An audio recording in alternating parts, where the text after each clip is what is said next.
On a landmark day for all sport in Australia and around the world, we're at the ground where the interest is peaked if you're a Division 1 footy fan in the Adelaide Footy League. Teacher Gully clinging on to that fifth and finals spot. Shock seemed to be the team to beat, taking it all before them in season 2023.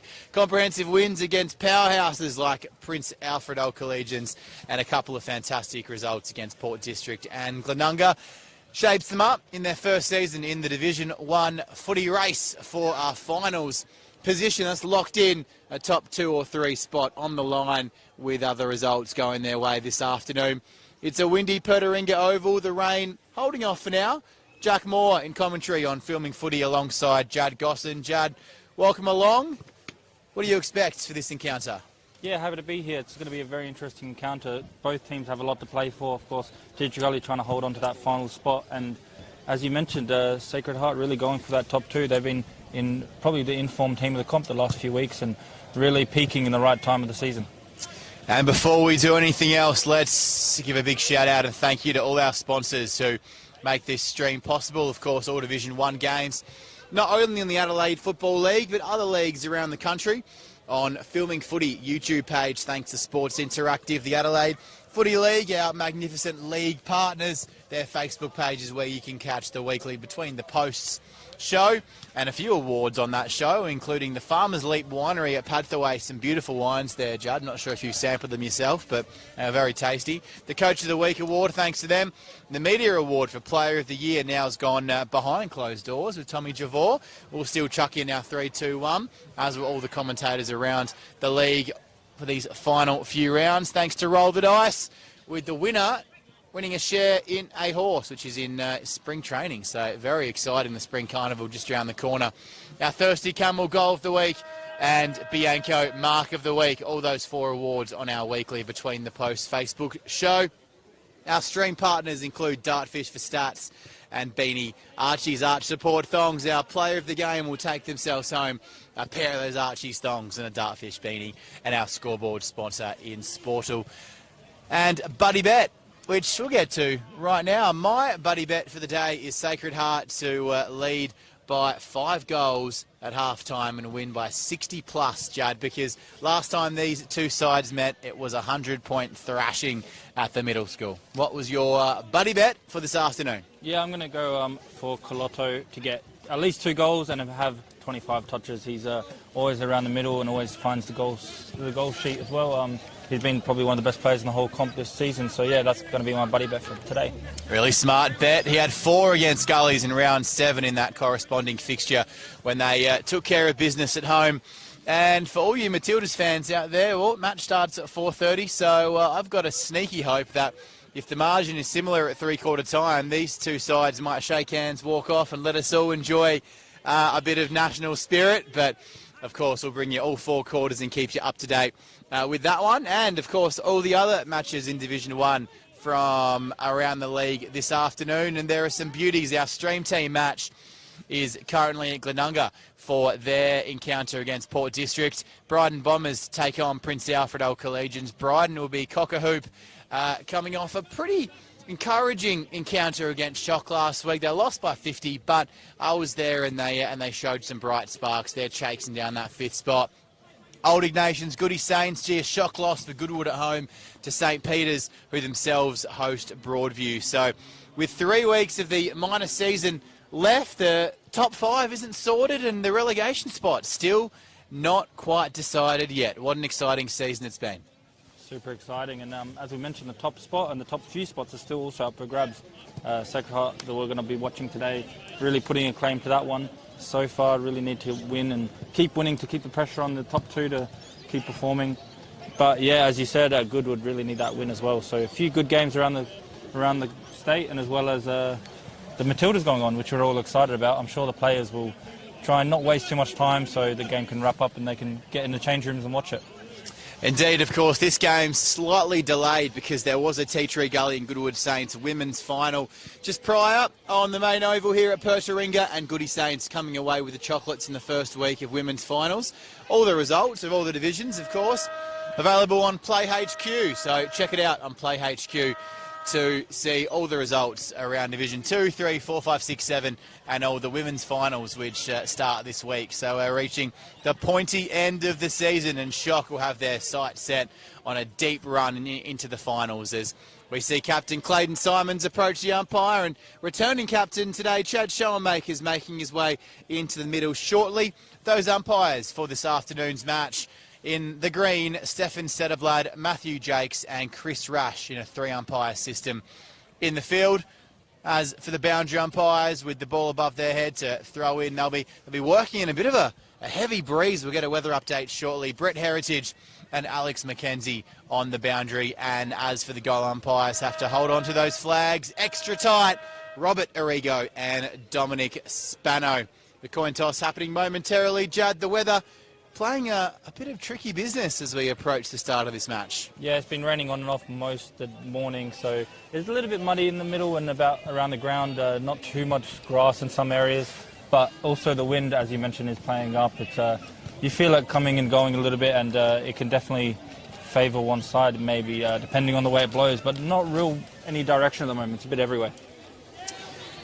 So it does seem like the umpires and the captains are having a bit of a laugh or two in the middle. Blake Penny just pointing towards the left of screen, but Clayton Simons ending up pointing his way as well. So it looks like both captains got exactly what they wanted out of the coin toss.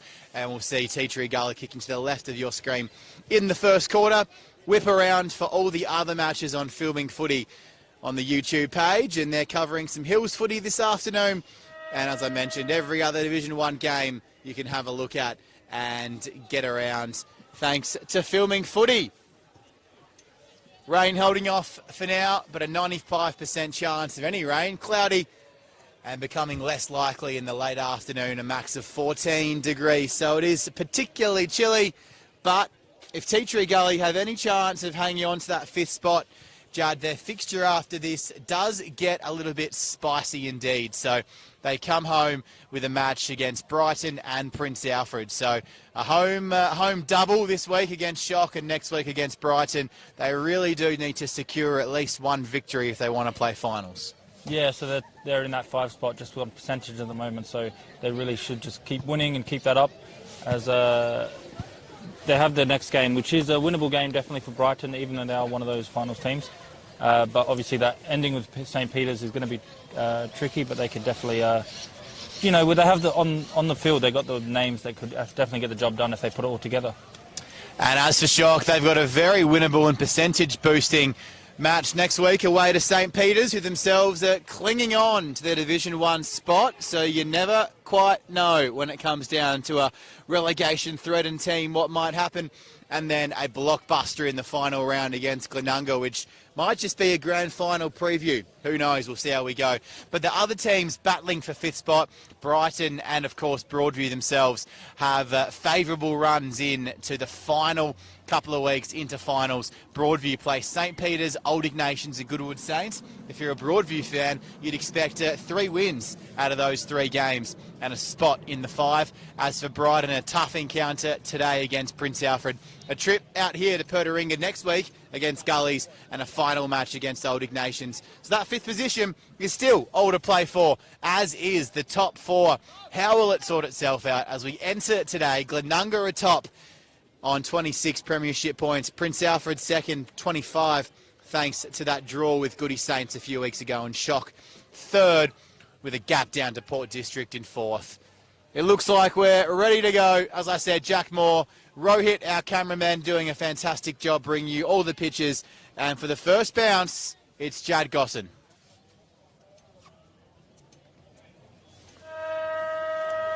Siren goes to start off the match. Big Blake Penny in the rock.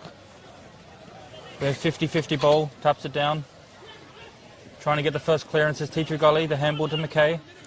Down and under, does well to get away from the tackle, but then wrapped up with the second effort. So a stoppage early on, not far from the centre circle. The ball does not hit any ruckman, bounces on the floor. McKay does well again to spin out of trouble. Handballs it out to Jaffa, who tries to get the clearance, but smothered.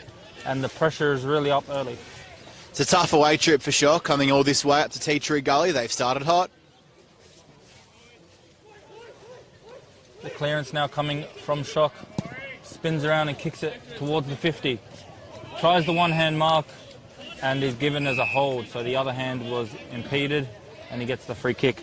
So we mentioned that corresponding fixture at the Sacred Heart Middle School earlier this season. It was a comprehensive victory for Sacred Heart, 120-23, a margin of 97 points. So Gully's on their home deck after that 5th position will look to keep it a lot closer for a lot longer. Shock controlling the air early, a couple marks in a row. Looking down the field now. Not too many options, so now into the corridor. Takes a bounce before it gets to anyone, but they do well to butter up. Second efforts here. The clearance is smothered by his own teammate, hits him in the back. But they do well to have, again, second efforts. Bredden, Kensdale. Kensdale goes back to Bredden. Long down the line. They're set up nicely, but the contest from Robertson was good and it just goes over the boundary line. Sacred Heart coming into this winning 8 of their last 9, and the only loss an away trip to a tough, sticky and wet Glenunga. They'll be full of confidence for a big win against Gullies. Again, the ruck doesn't touch anyone. Any of the ruckmen just bounces. And more stoppages ensure. Yeah, you mentioned that they got Glenunga last game of the season. That could definitely be a preview to an encounter they have in the finals. And Teacher Gully themselves, 3 straight losses. So looking to correct the ship, a young team, but full of products like Mackay, who will drive them forward literally and figuratively this season. He's done it every week. Under pressure, the handball. And out the back, running into an open goal. First one of the day on the board. The perfect start for Pertaringa. Pressure early. Scoreboard reward. The nourishment comes. Sportal scoreboard. Peter Pertaringa takes his tally to 28 goals on the season. Leading goal kicker for the Gullies. And they're off to the perfect start. Yeah, good teamwork there by Teacher Gully. Brendan had the ball. He could have easily just snapped around and had a shot. Probably would have got it, but Pertaringa was there for the easy handball and makes it a 100% success rate for that goal, walking into the open goal. And yeah, very important for Teacher Gully to get the first goal of the game. They'll be very happy with that start. Ruckman go to work, and ground level again. Luke Brown started on ball. He's a very versatile individual, former Adelaide Crow. Here he is, right on cue, handball. Knocked down, nicely smothered out of his hands. Short kick. It was from Spence, and now Shock have effected the turnover, and away they go. Moving it nicely, but the ball wouldn't agree. Just got stuck to the ground as the players pile in on top. Returning captain Chad Schoenmakers missed last week. Out there in the 12 for Teacher Gully. And Ryan Heffernan comes in for the Gullies. And on the Shock side of things, Sam Bruin playing and debuting, as well as Harvey Lambert in the 27 this afternoon. So congratulations to those 2 young gents as umpire Chris Rash comes in. Throws it up again. One of the players of the competition, Penny, effectively hits it down, going in the way of Schoenmakers. There he is, getting involved, hanging around the back of the pack now. And the boundary umpire on that far side gets to work and will throw it in.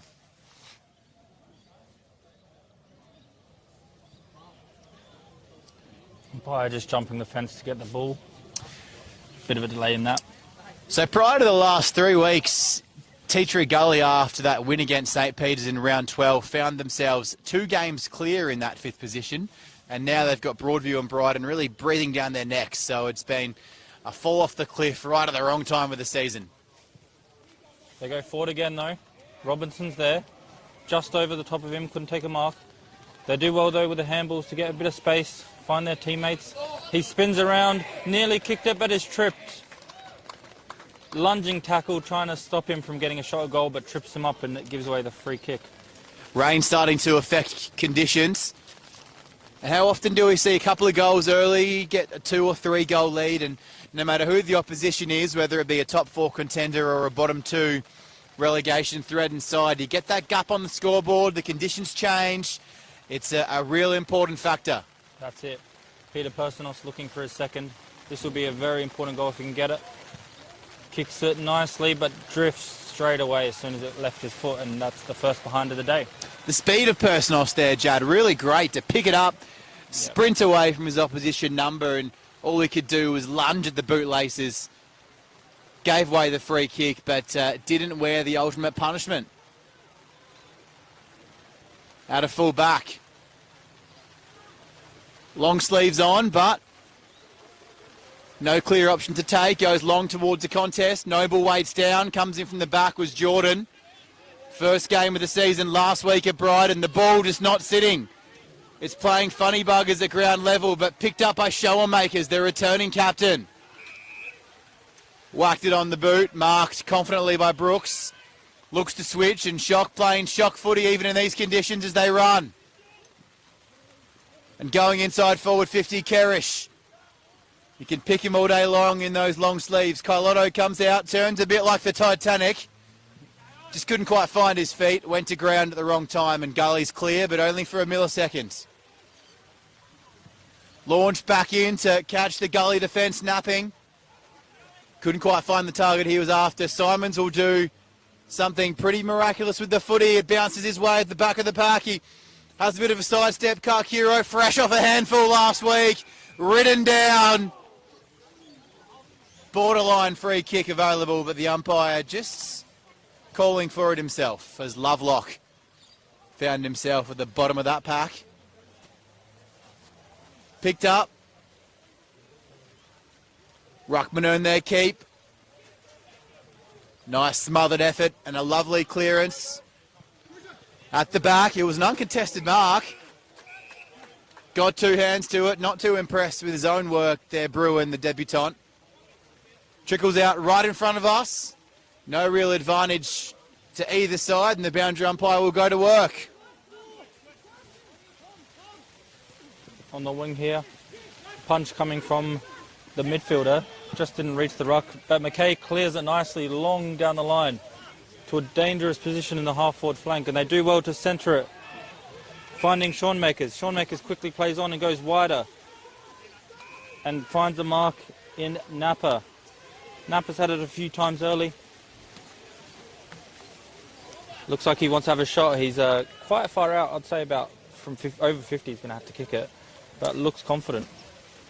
We did see, of course, with the coin toss, Schoenmakers and Penny, who went in there, were quite happy to be kicking to the left of screen. They believe there is an advantage. The kick coming in now, big kick. No worries with the distance, but does miss on this occasion. But yeah, very big kick. He went over the goals by about 5-10 metres in himself. Really strong start from Tea Tree Gully. Just keeping a keen eye on Clayton Simons, who was tagged in the second half last week at Brighton, and nobody really running with him too tightly. It looks to be Zach Mackay at times, but we'll keep a keen eye on that as Simons all by himself, as Mackay looks to be the free option if the ball came out of contest on the wing. Didn't quite. Umpire has it. Not quite, now he does. Just looking down the field, Luke Brown pushing himself to be a spare number behind the footy. So starting with a clear game plan to play a defensive brand. Last time these two sides met, it was 1-on-1 and Shock capturing a win by 97. So adjustments. The order of the day, and a loose man behind the footy might be just it. Handball out of contest, Moore. Looking for Loud, but he fell over it in the back. Aggressive tackle from Napa, but something the coaching staff will perhaps like to see. Free kick in a not so dangerous position. The kick might become dangerous. Going the way of Jordan, who didn't fly over the top. Kailotto came. Winning it out of clearance, and two hands directly in the back of Zach Mackay. Will do well to hold it up, and does. Now takes off, running a lateral route. And looking down for a man in front. Couldn't handle his chocolates. Out of the hands of Latham, but it comes to ground level. The crowd want a ball. The crowd want to throw. There was probably enough in both those situations to award a free kick. Umpire disagreed. But in the end, the clearance gave the crowd exactly what they want. And in the shiny orange boots, Teacher Gully will reload. Goes down the field again. Nearly a marker at the back, but just couldn't take it. But he does well and tackles. Just the ball slipped through his fingers, but he did well to follow up with a big tackle to cause a stoppage. A little bit of to and fro there. Alex McKay in the ruck on that occasion. He had to just chip in. Probably the shortest man on the field, but helps out when he has to. And the ball is kicked out on the full. Nearly got stuck in the tree, but just bounced out, luckily. Looks to be a clear instruction from Teacher Gully to get the ball long and on and every possible opportunity early, not wasting too much time, getting it down the field. And as they always say, that time-honoured catchphrase of locking it in their defensive half to put the pressure on Shock to transition the footy. Short kick finding more.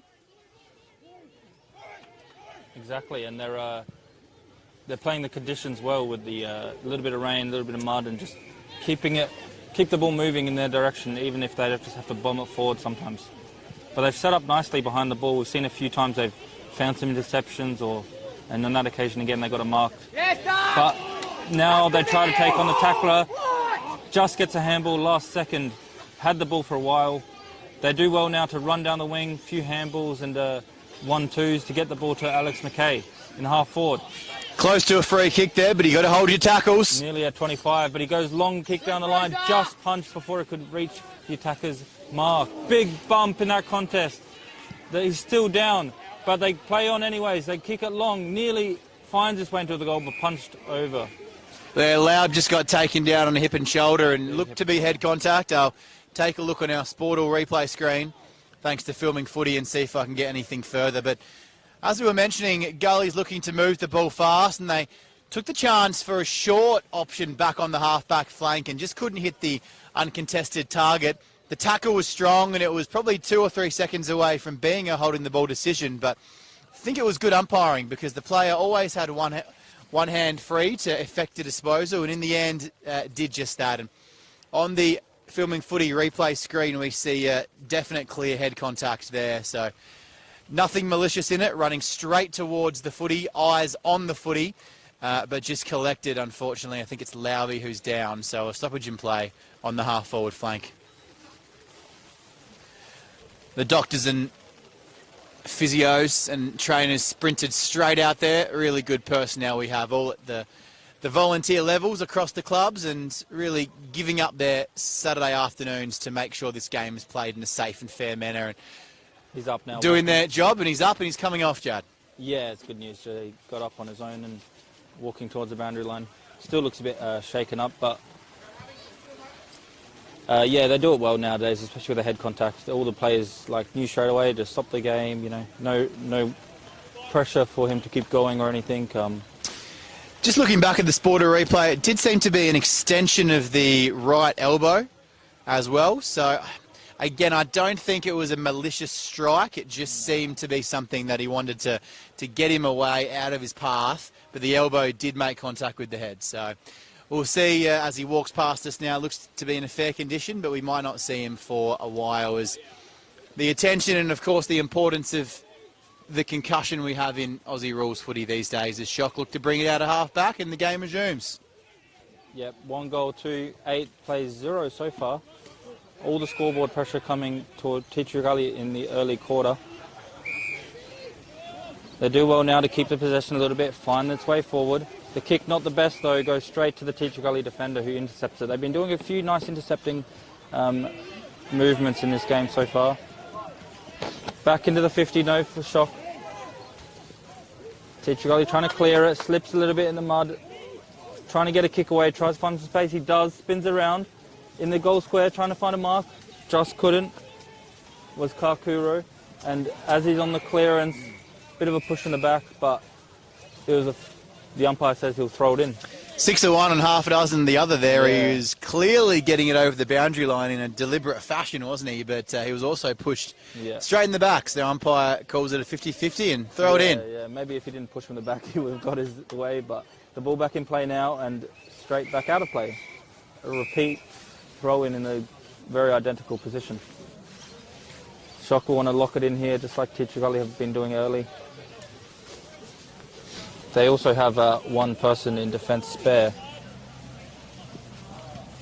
So it is that loose man with we mentioned earlier with Luke Brown, who's pushed himself behind the ball for Gully, and at this point looks like the coach himself, Carlotto, is taking it upon himself to push back and be a loose man in defence. And a role he's probably not, he didn't think about playing during the week, but the circumstances arise, and you have arguably the best player for both sides, Luke Brown and Alex Carlotto, playing loose at either ends of the field. Yeah, it just shows their footy IQ. They sense what's needed in that situation. And free kick being picked out here, going the way of Gullies in the ruck contest, and infringement of a block. This is Noble.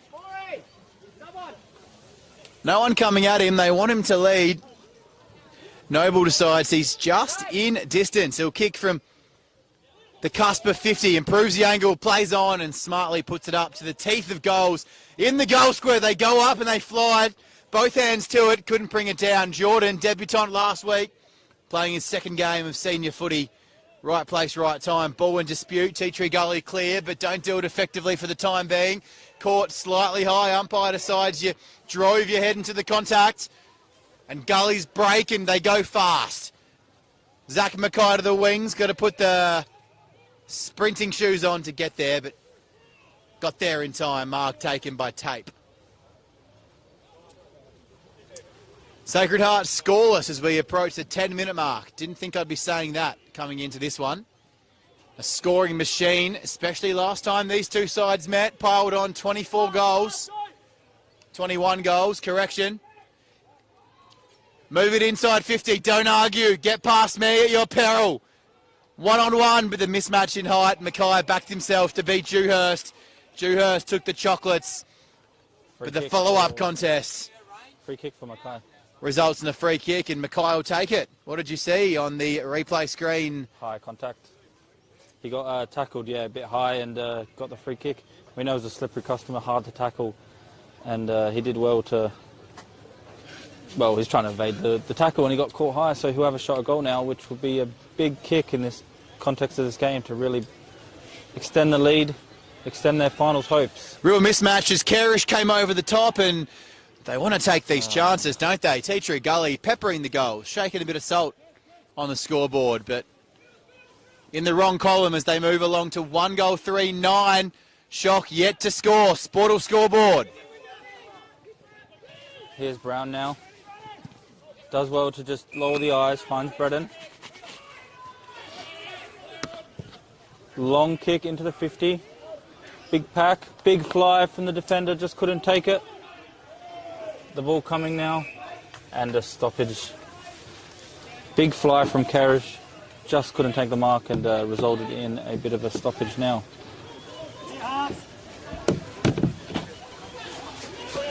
Finds the back of the pack, Cansdale. Mackay again getting involved. Tries to centre it, smashed as he nearly marks it. So it is a free kick. Didn't have eyes for the ball, took him out, so he couldn't mark it, gives away the ball, free kick, but the chipping kick doesn't really find any particular. Here's Moore again. Tries to find his teammate, and he does just in Proud. Doug Proud now. Another chipping kick. Just keeping possession. They've done that well early.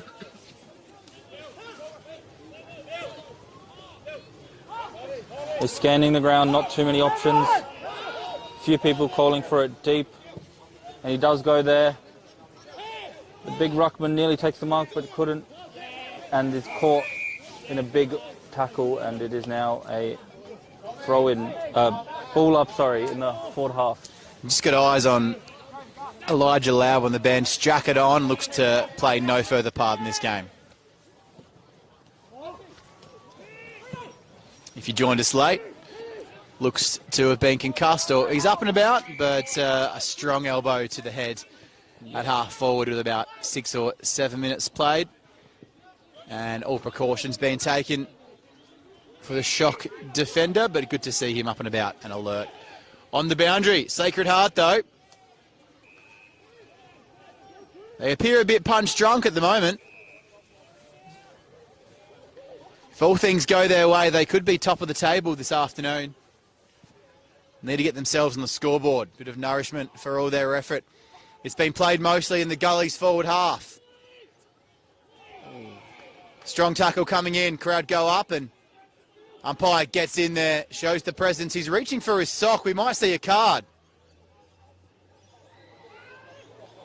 We do a pretty aggressive entrance into that contest, and we'll take a look on the Sportal replay screen and see what we can find.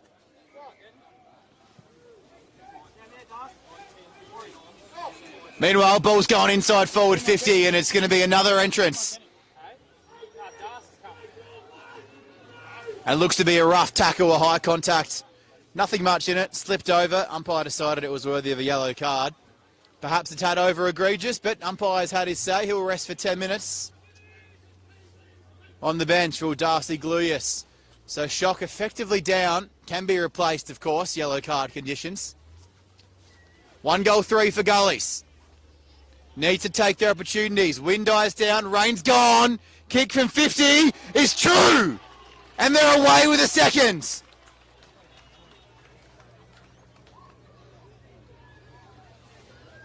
Just what they needed. The Gullies fans are out in force. They know how important a win is for that 5th spot. Their fixtures are tough. The teams competing for that 5th position. Fixtures are pretty simple. And real reward for effort as they get on the board for the 2nd time in the goal column. Goes the way of Jakey Robinson, who played his 150th game weeks ago for Tea Tree Gully. And the Sportal scoreboard, 2-3-15. Sacred Heart with 23.5 gone first quarter, if you can believe it, yet to score. Yeah, it's been a very upset in this first quarter. They've really come out firing and really needed a win for their finals. We told you guys they lost 3 in a row and they've come out really wanting to show what they're about.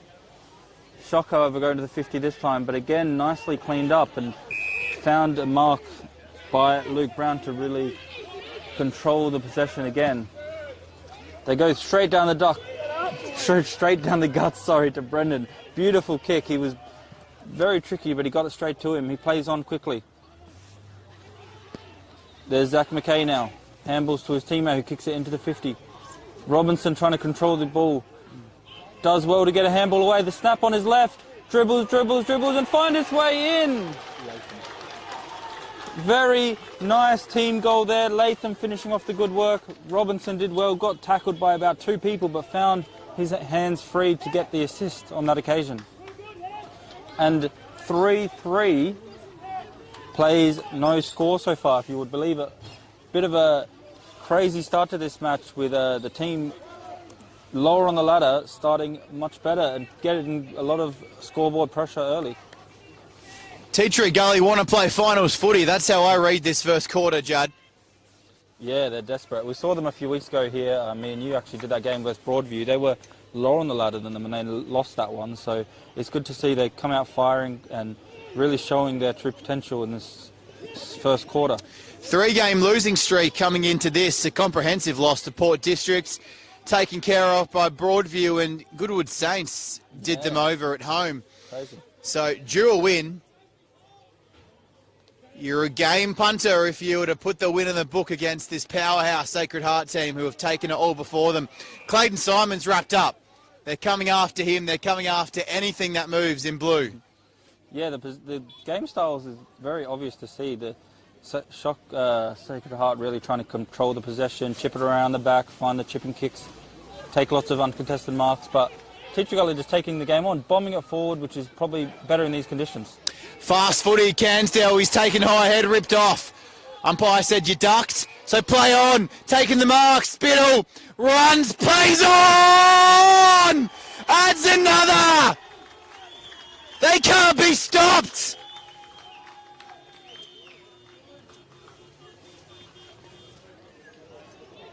Sacred Heart living up to their name. They have been blown away and shocked in this first quarter. Looks to be another minor injury for Sacred Heart. It's all going wrong for the Blues on their travels. this Gully side, they're taking the game on. The game plan is right. And quarter time can't come fast enough. Unbelievable. Huge. I think everyone here is a little bit stun-locked. Some happy to be stun-locked with the home crowd, but Shock really need to find an answer and really get into this game, or it's going to be a long day for them, sitting in third spot, and really the favourites for this match have not started anywhere near as good as they wanted to. We've seen Teacher Gully a few times this year, Jad, I know individually and Yes. together. They so often take marks, stop, play slow footy. All their goals... Sorry, the ball goes round and it does find its goal. It looked like it was missing, but it just, the spin on it and the bounce got a little bit lucky and bounced through for the first goal for Sacred Heart from Ethan Moore. Yeah, like as we were, it looked like a bit of a lull and play, but they just somehow found a snap and a bit of a lucky bounce, found the first goal of the game, and just what they needed. They couldn't let Teacher Gully get any more and just found a way back to get into the scoreboard. Maybe a bit of luck, but that's sometimes what you need to get your game going. Just about to say, all Teacher Gully goals and ball movement has been fast. They've caught Shock napping, perhaps Sacred Heart kind of predicting what they were going to do based on their original meeting and looking at a bit of footage from the past few matches where Gullies have been a slow ball movement team. They've taken short +6s, I call them, those mark kick opportunities. Today they've come out and they've moved the ball with some elite pace and they've caught them napping, but it is only first quarter. The margin is only 21 points with that goal to Moore. And Teacher Gully, well, with 3 behinds, and all those 3 behinds have been gettable shots, gettable goals. Yeah. And they might just find themselves down in the second and third quarter and with a few regrets. But still time to add to the goal tally. Coming in and taking the legs, and a smart umpiring decision from Chris Rash. Yeah, it was obvious. He really dived at the ball and turned his back so he wouldn't get hurt, and took out the legs of his opponent. And in previous years, you'd see that called high contact, but he's missed the target, gone straight over the head. Uncharacteristic, it's missed loud. Can Gully make them pay on the counter? Spittle, the last goal kicker, he centres the ball, perhaps more advised to send it towards the teeth of goals. Taken down in a rough tackle. And the umpires had a really good couple of minutes here, Judd, paying a fantastic free kick for contact below the knees. And he's got that one spot on, a sling tackle. Couple of actions we really do need to stamp out of our game, and some quality umpiring in the past couple of minutes. And speaking of quality, what a quarter from Teacher Gully. Yeah, dream start for them. They probably couldn't have wished for any better. They came out firing. Their game plan has really stood up and been good to counter the defence of Sacred Heart. And yeah, to pile on 4 goals, 3 behind, however, we mentioned, they might go to regret that later down the line, but they've played most of the half in their forward pocket, and the 1 goal Sacred Heart did get was a bit of luck, I'd say.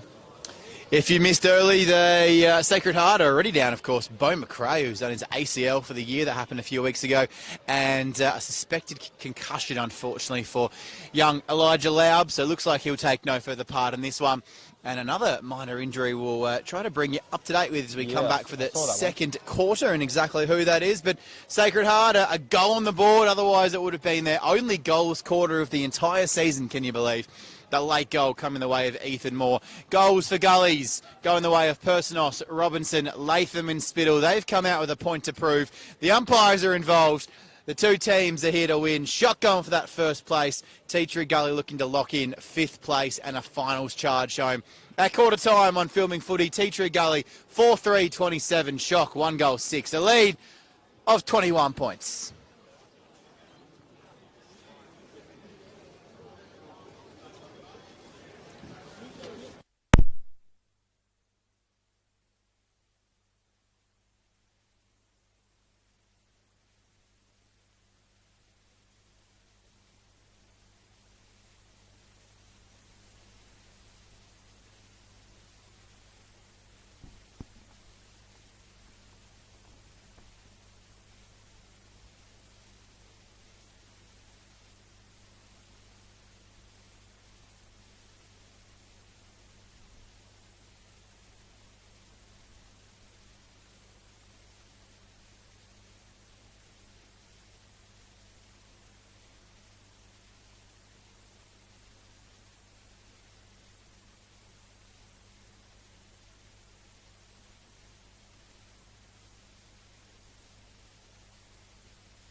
What a blistering opening term from Tea Gully. The home fans up and about, enjoying a women's finals match prior to this. Not going the way of the Gullies. Goody Saints capturing the win there. But quarter time, shock, surprised of the ball movement, the pace that Tea Gully played in that first quarter. A complete opposite performance from how Gullies have been playing this season, and it caught them off guard. 100%. Yeah, it's the fast ball movement in this weather really paid off. They got on the goal sheet and, yeah, really, as you said, they shock, I'd say. They really caught them off guard, as you mentioned. So a lead of 22 points. The scoreboard has been corrected at quarter time. 4-4 Tea Gully 28. 1 goal 6 Shock, Jack Moore and Jad Gosson for the second quarter. 2 ruckmen go. Blake Penny, of course, one of the premier ruckmans of this division. He was right up there on the Roll the Dice leaderboard for Best Player of the Year. Don't know where he is now. They've been all put a secret vault till the end of this year. The ball finds its way onto the wing. The kick down the line, but the ruckman of Sacred Heart is waiting there in Noble. He chips it forward towards McAuliffe. Would be a 50-metre penalty in the AFL, but of course you're allowed to come in and stand the mark at any time in Adelaide Footy League. Yeah, no stand rule here. The ball into the 50 though, finds its way towards the boundary line. A lot of congestion and it is wrapped up. The umpire said he'll have it. You can already see a bit of an adjustment from Sacred Heart though. Short little kicks, players running into pockets of space. We'll see how that pays dividends. The kick is quickly snapped around. Nearly finds the attacker there, but done well to be punched out of the dangerous areas and to be cleaned up with a few handballs, and now the kick long towards Spittle. He is pushed in the back. So Spittle will get a free kick far from home where we usually see his best work. We're here, of course, thanks to Buddy Bet, Sportal, our scoreboard sponsor, Dartfish, Archie's, Farmers Leap Winery at Pathway, Roll the Dice, Thirsty Camel and Bianco. All matches right here on Filming Footy, streamed live and on demand. Through the guts now as they go wide, rolling towards the boundary line and tapped over. It will be a boundary throw-in. Let's bring you up to date quickly with around the grounds results. Prince Alfred up by 35 at Brighton. Glenunga up by 33 at home to Port District. St. Peter's up by 5 against Broadview. They could be charging for survival. And Goody Saints up by 20 against Old Ignatians. A few interesting results. Yeah, it's very interesting when we get to these later stages of the season. Every game is massive. Down the line now towards Robinson. Punched by the back. Nicely defended by Sanderson. All those games available right now if you want to have a bit of a sticky beak on Filming Footy. Switch over, have a suss, and then bring it right back here for Tea Gully's charge at 5th spot and Sacred Heart's attempts at finishing this match day on top of the table. The ball stays in. We had the perfect line on that. It just came to a perfect stop on the paint. But Sacred Heart don't pay the price. As Tea Gully took it away, all players expected the ball to travel out of bounds, so they weren't set up for the forward 50 entry. And Sacred Heart, those players just running into those spaces. Now the kick comes down the line to a contest, and Cross takes it. He played on pretty much immediately. Mackay was very wise and played his role nicely. Latched onto him. Carlotto dropped the footy at the first time of asking. And a beautiful mark. Went up, brought it down. Jaffa back in the team today, made it his. Half back, no option immediately presenting. So down the line he goes, one-on-one, fist, handball, smother, boundary line. Certainly no backward step in this quarter from the Gullies. Good to see the crowd appreciate that defensive effort. Big smother by Alex McKay and the crowd loved it. Crowd have turned out in force at Pertaringa. Cars around the oval. They support their club as well as almost any in the division, charging towards a finals berth, but it's a real race in 3 between themselves, Broadview and Brighton Bombers. Cross at the bottom of that pack like he's done for the best part of 15 years. The South Adelaide veteran gets up, shaking his head. Looks like he was after a free kick. Umpire not rewarding his efforts. Head over the ball and taken in a lovely tackle. He's not just a ruckman, is he, Blake Penny? No, that's probably why he's up there in the leaderboard. He just does everything you need him to do. Good around the ground, which is all modern ruckman should be. Cansdale now kicks it quickly, nicely into the 50-metre line, and taken nicely by Personos. Plays on, snaps it around, and finds the big sticks. That was very impressive by everyone involved. Cansdale with a lovely kick. Personos did well, used his body to find a mark, but didn't go back and kicked it, just played on immediately. Knew he had the pace and had the skills to snap it through and to get the first goal of the quarter. Hoping to see some counter-attacks that fast for the Matildas in a couple of hours' time, Jad. That was fast footy. Crazy. You look it up in the dictionary, they took it out of contest and Sacred Heart turned their heads around. The ball was gone and the ball was through the goals. We talked about at the end of that first quarter, Gully's moving it on. Again, another example.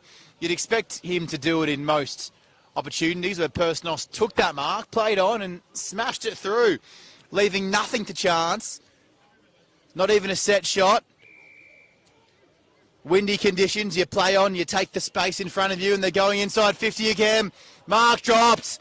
That would have been a real chance to stick a bit of a dagger in the early stages of this second quarter. 5-4-34, 1 goal 6, 28-point break for Tea Tree Gully. They're one short at contest as they make a interchange, sprinting towards where the ball is as the boundary umpire throws it in. 20 around from Tea Tree Gully goal, looking to pile on the pressure. Ruck contest in there now is Robinson, but Sacred Heart move it away. Reading it nicely, kept the eyes on the footy. Asprey. See Gluyas back out there now for Sacred Heart. Yellow card in the opening term. Serves his 10 minutes in the sin bin. Long inside 50 again. Who's down there at the back? Slight hands in the back. Umpire not in the best position to see it. And coming in late, Zachy Mackay took possession of the ball. Didn't make any genuine attempts to handball or kick, and the umpire spot on holding the ball. The kick out is slightly off target. It's not going to matter. They're holding each other. Carlotto with the arms wrapped around the back of Martin. Martin holding his opposite number. Carlotto goes again. Powerful unit. Around the body, just not at Robinson's advantage. And doing well to take it on the first bounce. Outside, no one picked up Zach Mackay. 50 out, held him off with one hand, went for the footy with the other. Napper hands it off and a long kick from just inside the 50. Asprey pinned the ears back and looked to put through Gully's 6th of the day, but as it is, 5-5-35, 1 goal 6 at 28. Make that 29-point margin on the Sportal scoreboard. Turnover from the kick-in is coming right back over their heads. Uncharacteristic shock footy. They are absolutely startled, and Tea Tree Gully, in all honesty, Judd, should be further ahead. Yeah, those chances, 5 goals, 5 behind, 10 shots at the goal, no rush so far compared to just 1. So you'd hope they would a few more goals ahead, but Shock really need to turn it on and put that score of pressure on, or it's going to get a bit out of hand, potentially. Interesting, they already are 1 less on the boundary line, and to have Doug Proud, he hurt his calf in the first quarters. Stayed out there bravely, but now is on the boundary line. Just running, testing that out, doesn't look too good, to be honest. Saw Kakiro push all the way up to the wing to get a possession. Went up and he's not happy with himself.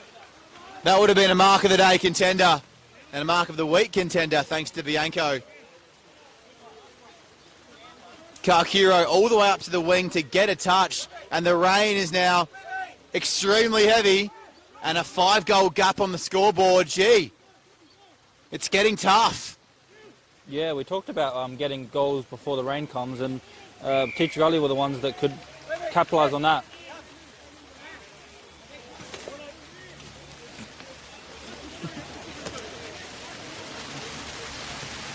Penny wins it down. They're all over them in every single facet of the game. Alex Mackay came hard at it. They're running and playing on at all chances. Brennan Try to take it on his chest in these conditions. It was the right decision, but the ball slipped right out. Umpire calls it a throw. Pressure release. Opportunity. Middle of the ground, not going to work. Mark taken. Luke Brown, too far out. 70 around. More or less directly in front. Nothing on. Ruckman wide. Short kick and a slips catch. Alex Mackay, 45 out. You'd swear Tea Tree Gully were the ones going for that first position on the table. Smart kick and well taken, especially in these conditions. Just let it plays on now with the handball to his teammate, has a shot from outside 50 and finds the goal. Handball to Joshua Spence.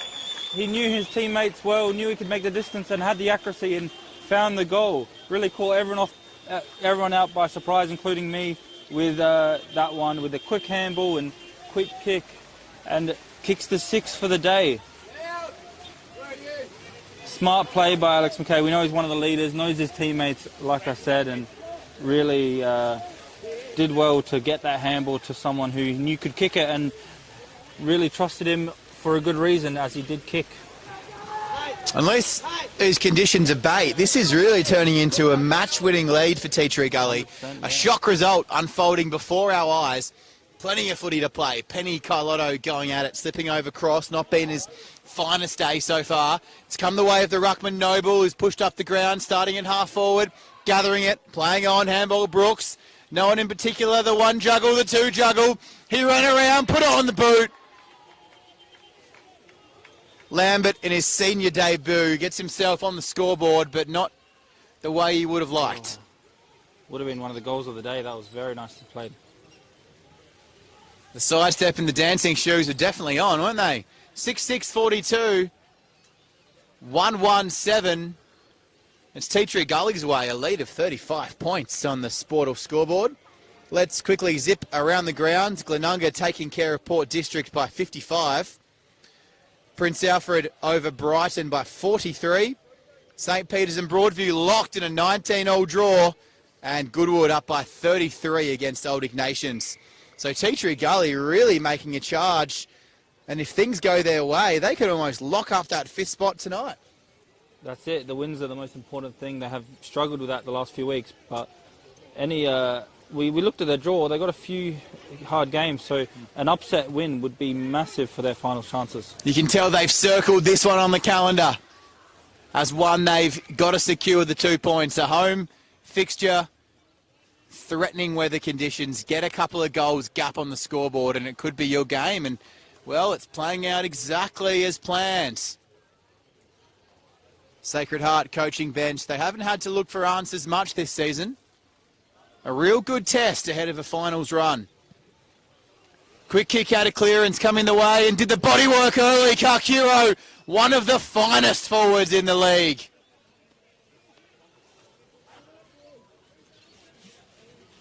Pushed himself right up onto the wing to get a possession, but he's gone back home where he's most comfortable, and you could put this one in the book.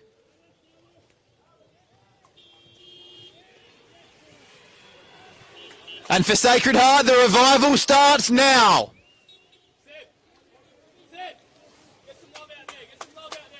Second goal and the head starts to lift.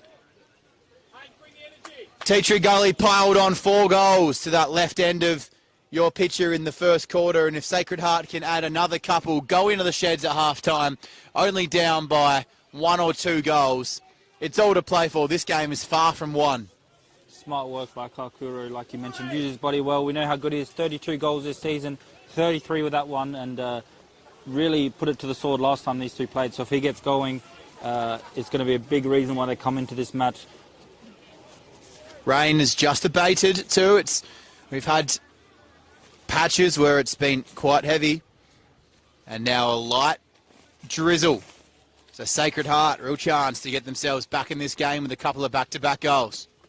Doug Proud also back out there, nicely done. He was running a bit gingerly, but he's back out there and he's actually looking all right, not really wobbling anymore. So good to see he's recovered from that one. They'll need all the help they can get, already being one person down.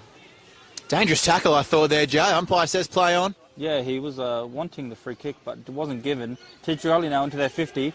nicely read the play, just couldn't take the mark. The ball still dribbling its way forward, trying to pick it up off the ground, but good defending to get the stoppage and really kill all that momentum they had and get a boundary throw in. Umpires have paid some really good free kicks, one for a dangerous tackle and a contact below the knees in the opening term perhaps. Missed one there, but on the whole, players have been well looked after and it's a fair contest. And Teacher Gully are just on fire. Stoppage in their forward 50. Joel Cross has no choice but to just kick it in haste. Yeah. Boundary line wins and it's close enough for a shot on goal. Wind non-existent. It's the man that you probably don't want to have the footy in hands if you're of a blue persuasion. The Adelaide Crow veteran, Lukey Brown, has it.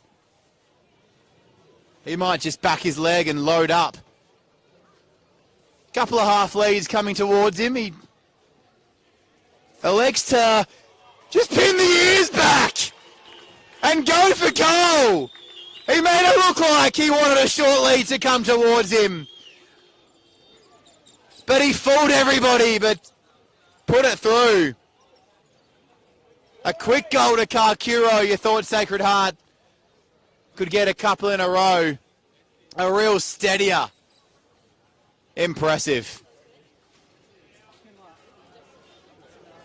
We've seen Teacher Gully really be very disciplined in how they lock the ball in their forward 50, intercept marking on that occasion, forced to kick wide, get the last man out rule, and that was a pretty amazing goal from so far out, right on the boundary line, and just went back and knew what he had to do and he done it. And they get a clearance now straight through their ruckman, but nicely taken in a big mark.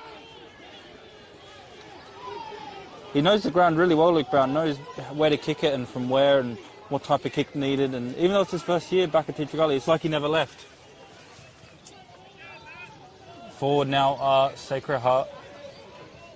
Not the cleanest, but somehow find the ball forward into the pocket. No one's there, however, except the Teacher Gully player who takes the easy mark. For those watching at home thinking, Jack Moore, you've lost your mind and you need glasses, then you are 100% correct. That was Peter Persnos on that boundary line who slotted it. He's got 3 for the day now. We're not even at half time. So, Luke Brown, I pumped you up. I'm sure you're a quality player, of course, but Peter Persnos has 3 to half time and we've still got about 10 minutes to play. Meanwhile, mark on the 15-metre arc to Brad Noble and chance to answer back. Yeah, even I thought it was Luke Brown. He is probably the furthest away from where we're sitting as possible, but still, we'll give the credit to Persnos. Yeah, 3 is very impressive. Definitely no credit to me. That's all right. It happens. But we have a shot now, outside 50, left foot, sailing all the way home. Straight through the middle is big goal taken by Noble. Been doing a lot of the ruck work, but sneaked his way forward, got a mark quite far out, but really finished well. And yeah, their goal kicking has been impressive, despite losing their only 3 goals, 1 behind. And if they are to get in the match, they'd really need to keep that up. Real fight from Sacred Heart. Expect anything less. They're not just going to go away and give the 2 points to the Red and Blacks. Still a comprehensive lead. 7-6-48. 3-1-19. 29-point lead. Sportal scoreboard. We're edging towards half-time. Ticking towards time on. Through the hands. Ground level again. He's full of confidence. Picks it up and does a pirouette. Like he's put himself in a lazy Susan, and he gets a beautiful clearance out. Into the pocket it came over the head of Karkuro. Noble did beautifully moments ago to get himself out of trouble. And on the opposite side of the ground, it looks to be a Sacred Heart contingent, a pocket, a minibus. And there's as many as they can cramped under that marquee, but unable to really get much of resistance from the rain. It stopped momentarily, and there's a hard contest in the forward pocket going to ground a bit too easily. Sanderson under all of that. Back-to-back goals on the agenda. So the doctor's ordered, and you try to climb over Mount Penny. You're not going to do that very often. He put the hand out. Not getting past me. Quick snap out of the pack. Cross! Couldn't get the distance. Easy clearance. Sacred Heart push numbers forward. Tea Gully, they've done it all day. The run and gun offense. And they're out on the outer wing. Breeden sprinting down to be an option tape on the outer wing. He's kicked to a one-on-one when there was an option all by himself. The home crowd, they're bursting their lungs for a holding the ball decision. From one end of the ground to the other before you could blink an eye. It's the Tea Gully way. This Saturday afternoon, can Shock do the exact same to them? Beautiful mark. Controlled it nicely. Faked the handball, went long. Breeden took it, looking to play on with a quick handball to Latham. Only reason that man was free was because a Shock player was being held, and they'll look to release out of full back. Lewis, who served a penalty for a yellow card in the first term, had a hand free and a handball motion, but the umpire there absolutely spot on. Gee, Chad, the umpiring has been first class. The header was taken straight down into the turf. Excellent free kick. Short option hit. Sacred Heart looked to control possession, control the tempo, and look to add to the scoreboard. Another free kick now. Going the way of Shock on the wing. Home crowd don't like it, but the umpire's job, first and foremost, is to create a safe playing environment, and they've been doing just that. Yeah, 100%. And also, well done by the umpire not to get influenced by the home crowd. But that kick was nice. Just chipped it into the 15, found a mark. Sometimes called the noise of affirmation, of course. We hear that term used widely, but the umpire could only see what's directly ahead of him. And to do that, Judd, you've got to be in the right position. And I found on most occasions they've been in beautiful spots. Sanderson with the kick from about 40. Long kick, just drifts wide. Right in front of the Sacred Heart cheer squad there. Couldn't get them up and going with a behind on that occasion. Also a quick update on Doug Proud. Once again, back on the bench. Iced up his calf now, so it doesn't look like he'll have any further part in the game. And that's 2 down on the bench for Sacred Heart. Really need to pull out something and less rotations across the field altogether. This could be a real backbreaker, and it could rip that race for 5th right open. If Tea Gully were to record a famous victory, play on at all costs. It's a clear instruction. It's worked really well. One-on-one towards the back of the pack and doing beautifully, getting back. Kailotto, he's there when you need him. He's like a hire a hobby. If you need a job done, you give Alex Kailotto a call. He can push himself behind the ball. He can rush it behind through and kick the game-winning goal or win the first hit out in his preferred role in the ruck contest. Gee, a goal there for Tea Gully would have made it really tough at half-time. Juggled the mark, taken nicely. Mitch Napper, the one-club player. Tea Gully runs through his veins. Ball floats and does a bit of a zip-and-do, zippy-doo-doo, taking it down. Gee, I thought he held it for a split second. Penny picks himself up. It's a lot of man to get off the ground, isn't it? But he fights tough and he fights all day and he wins a hit out. Falls the way of Schoenmakers. Kick just off target. Sacred Heart take it now. Run it well out of defence. And Karkiro on the half-back flank. It's been that sort of day for the Sacred Heart forwards. Robinson moving towards forward 50. Strong mark, courageous and courage showing as Bruin, the debutant, gets back and takes a strong mark. He's turned it right over.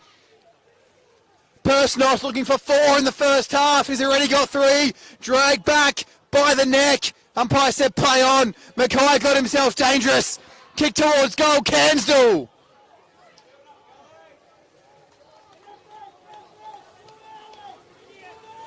Relieving mark by Bruin, but gee, the play of the game there, Judd, was to go down the line. He looked to go on the 45 in the most dangerous part of the ground, and very lucky Shock weren't punished. Sportal scoreboard 7-8-50, 3-2-20.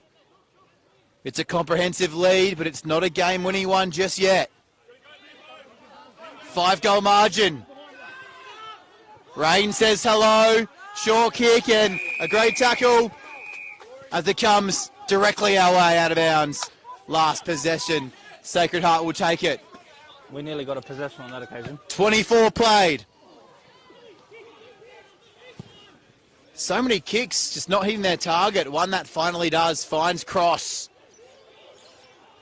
Over the ball, he wants a free kick for an infringement on the mark. Umpire says no.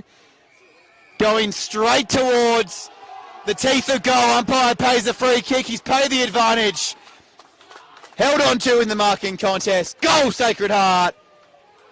Just like that, the margin back to 4 goals. And the Tea Tree Gully crowd and players are incensed. I'll take a look at that on the Sportal replay. Jad, you give us your reflection.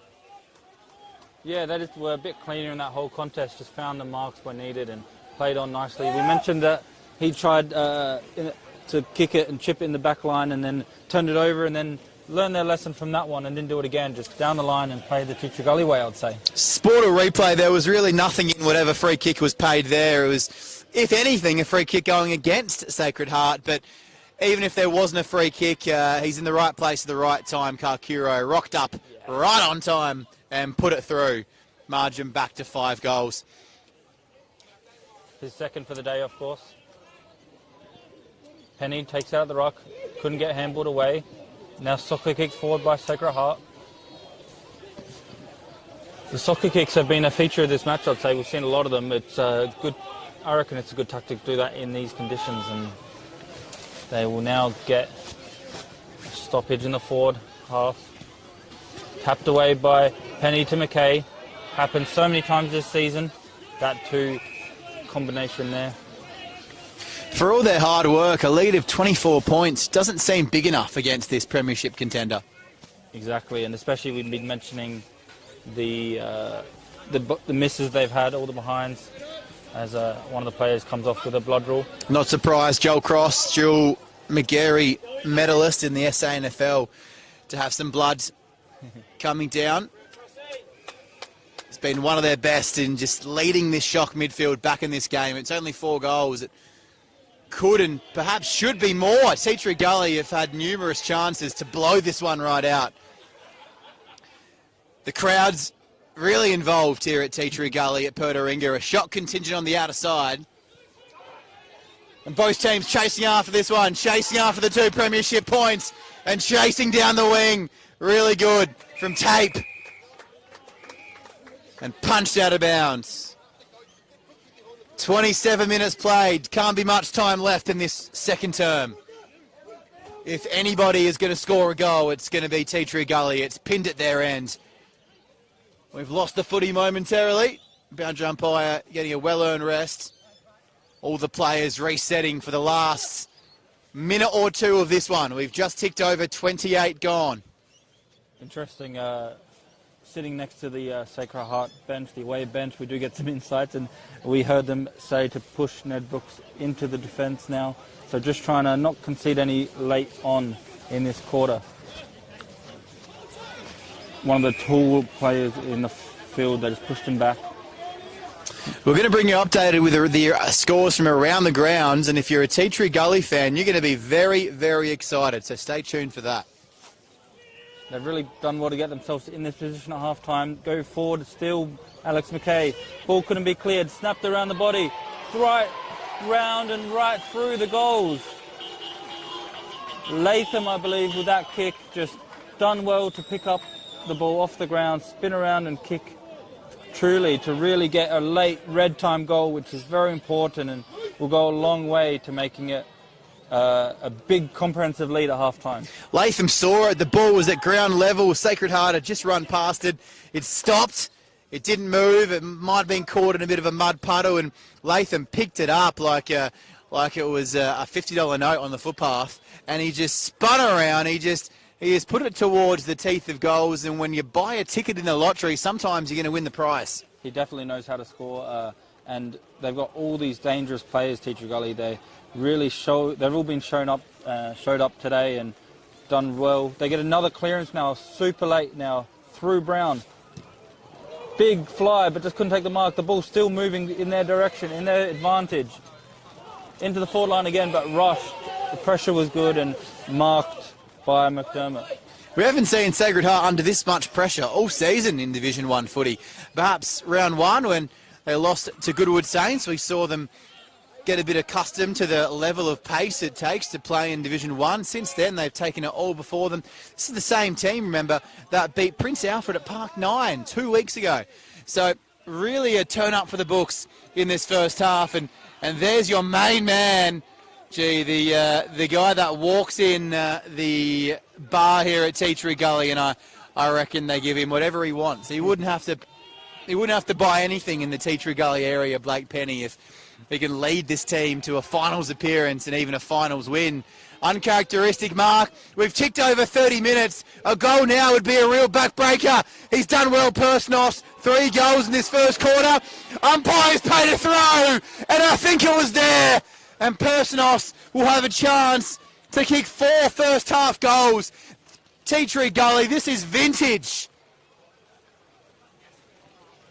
This is premiership winning Tea Tree Gully footy from a few years ago, and they're having a laugh in the middle of the ground. They're saying, look at the scoreboard. It's a Tea Tree Gully party in the first half. They've packed into the bar and they've packed into the contingent. The Auskick kids are waiting. But Pertaringa has one more job to do. And he almost did it. The boundary umpire certainly did some work. And Sacred Heart have a mountain to climb at Pertaringa Oval. What a first half, Tea Tree Gully. A point to prove. A finals position to chase. And they're chasing towards it. Vintage Tea Tree Gully footy. On the other hand, Sacred Heart shell-shocked. A chance for them to go top of the division. Tea Tree Gully. What a half of footy. Jad Gosson. You're right, they are shell-shocked. They obviously started a bit slow in the first quarter. We expected maybe a bit of a response in the second. They came a bit hard and they tried their best, but just in the end, still trailing at half-time. And around the grounds, Jad, Glenunga up by 87 points at half-time, can you believe, against Port District. And Prince Alfred up by 58 points at half-time against Brighton. This could be not only the loss, but the percentage damage for Sacred Heart. Could see them locked into that third position and not even able to make the first 2 with a loss if this one sticks as it is. And I said if you're a Tea Tree Gully fan, you're going to be super excited. Well, guess what? St. Peter's are in control against Broadview at halftime in their encounter, 43-19. So it could be a real shaping match for that 5th position in Division 1 footy. Sportal scoreboard as the rain comes down at halftime. The kids enjoy their main stage. Tea Tree Gully 8-9-57. Sacred Heart 4-2-26. A lead of 31 points. They should be up by more. This game is not quite over, but Tea Tree Gully in full control. Join us for the second half shortly on Filming Footy.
Yep.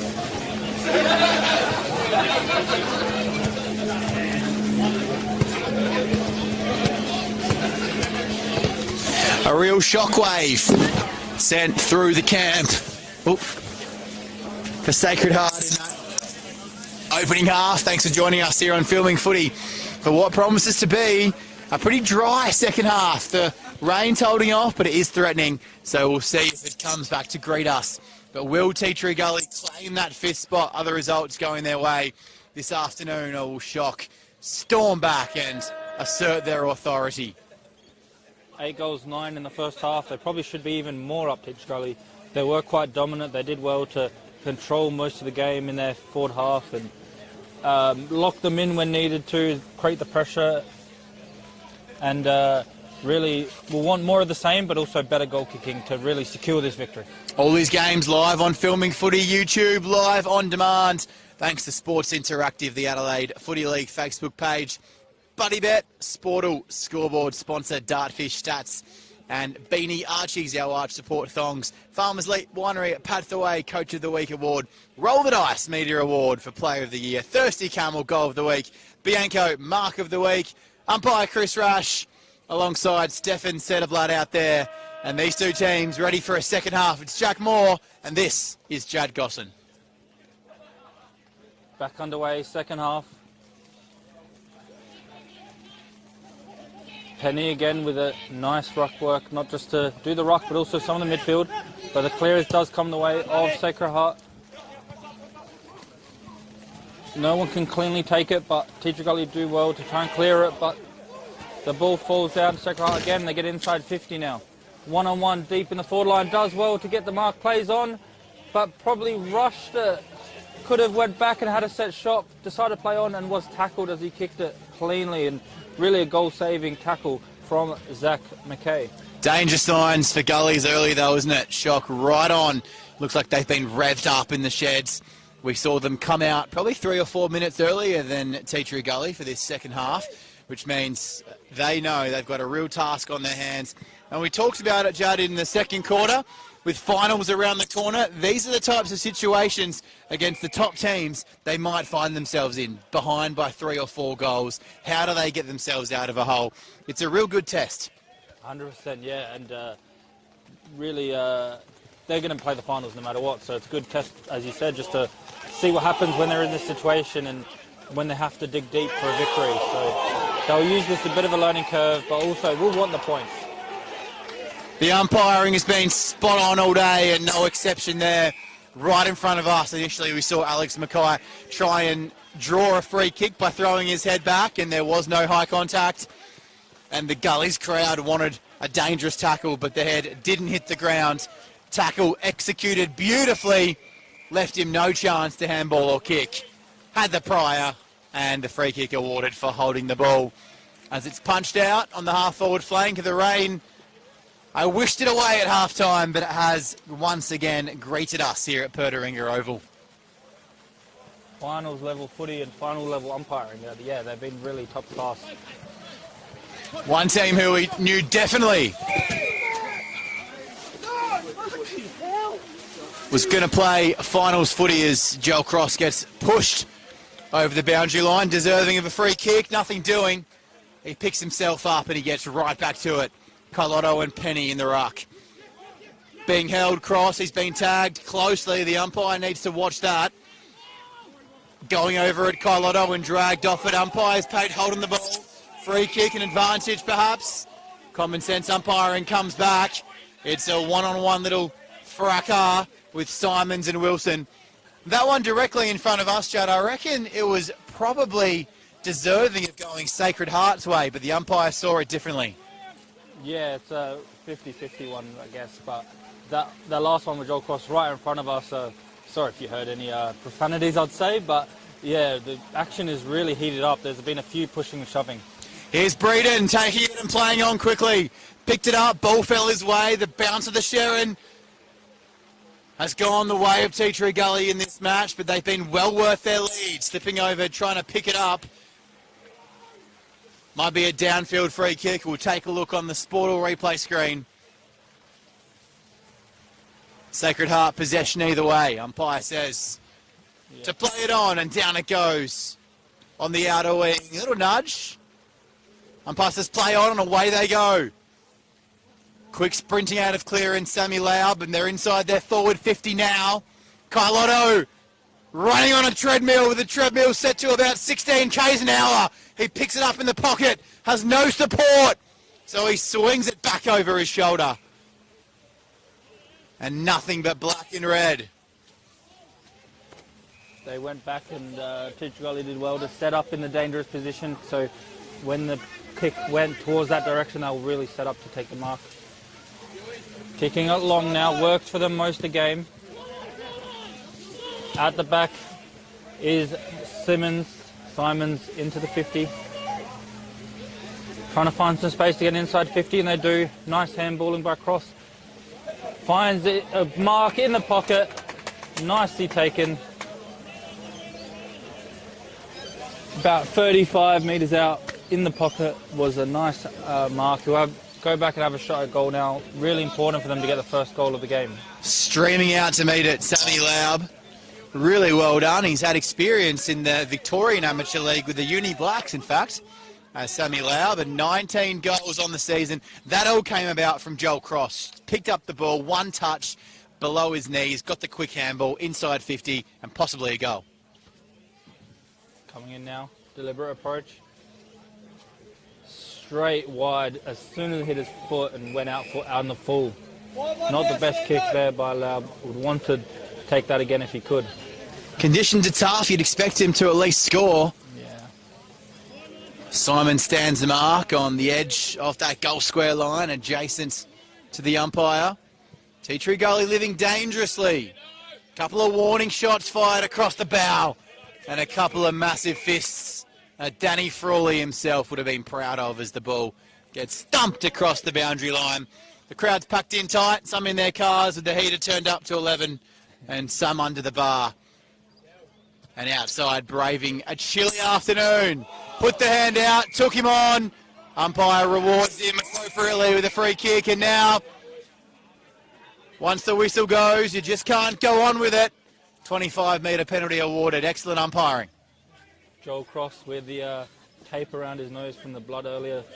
Probably a pretty familiar sight for him to get that done to him. Very tough in and under player. One player you trust to use it well is Cross. Nothing on short, so he went over the head of his intended target. Luke Brown takes him down.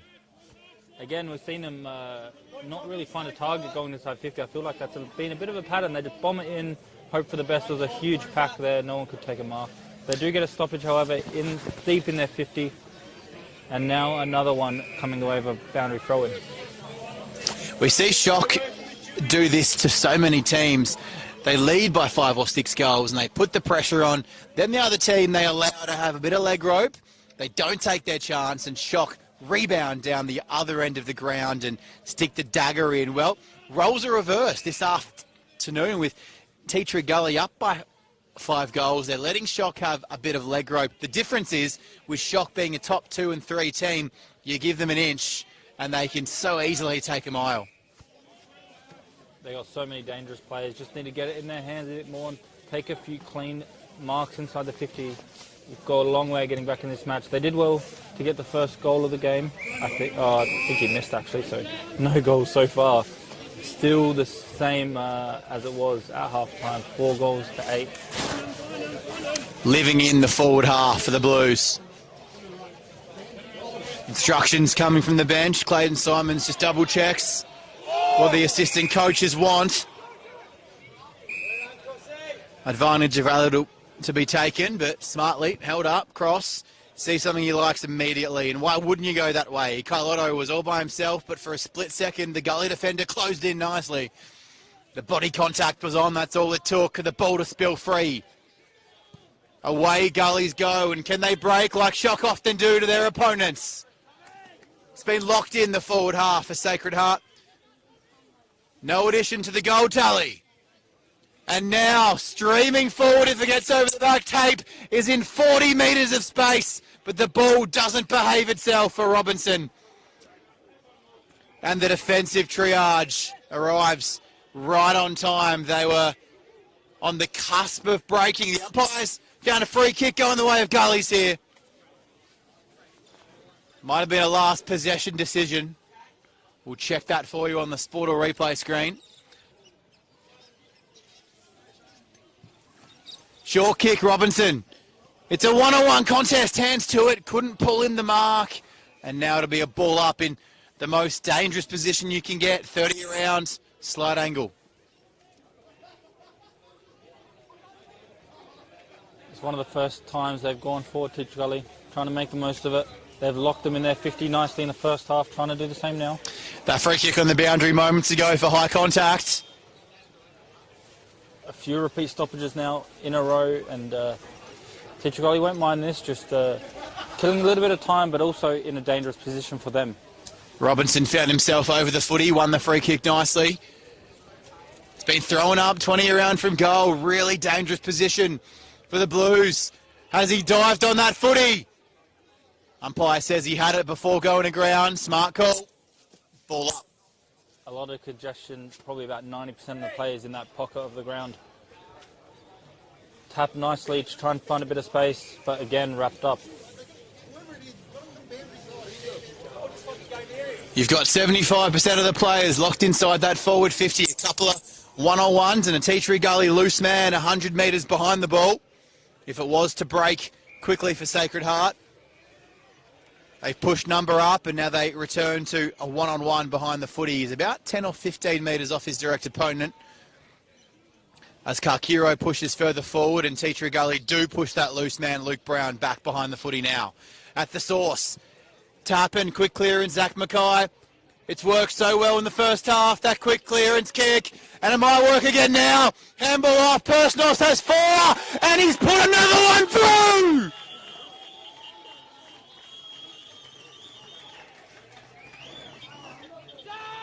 The man they pin their finals hopes on inside 50. He might be leading them to 5th position.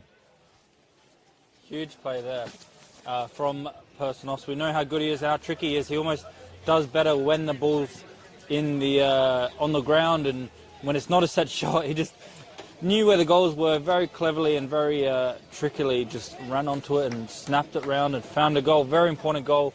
First goal of the half. First goal of the quarter, and brings the 4th for him in this game.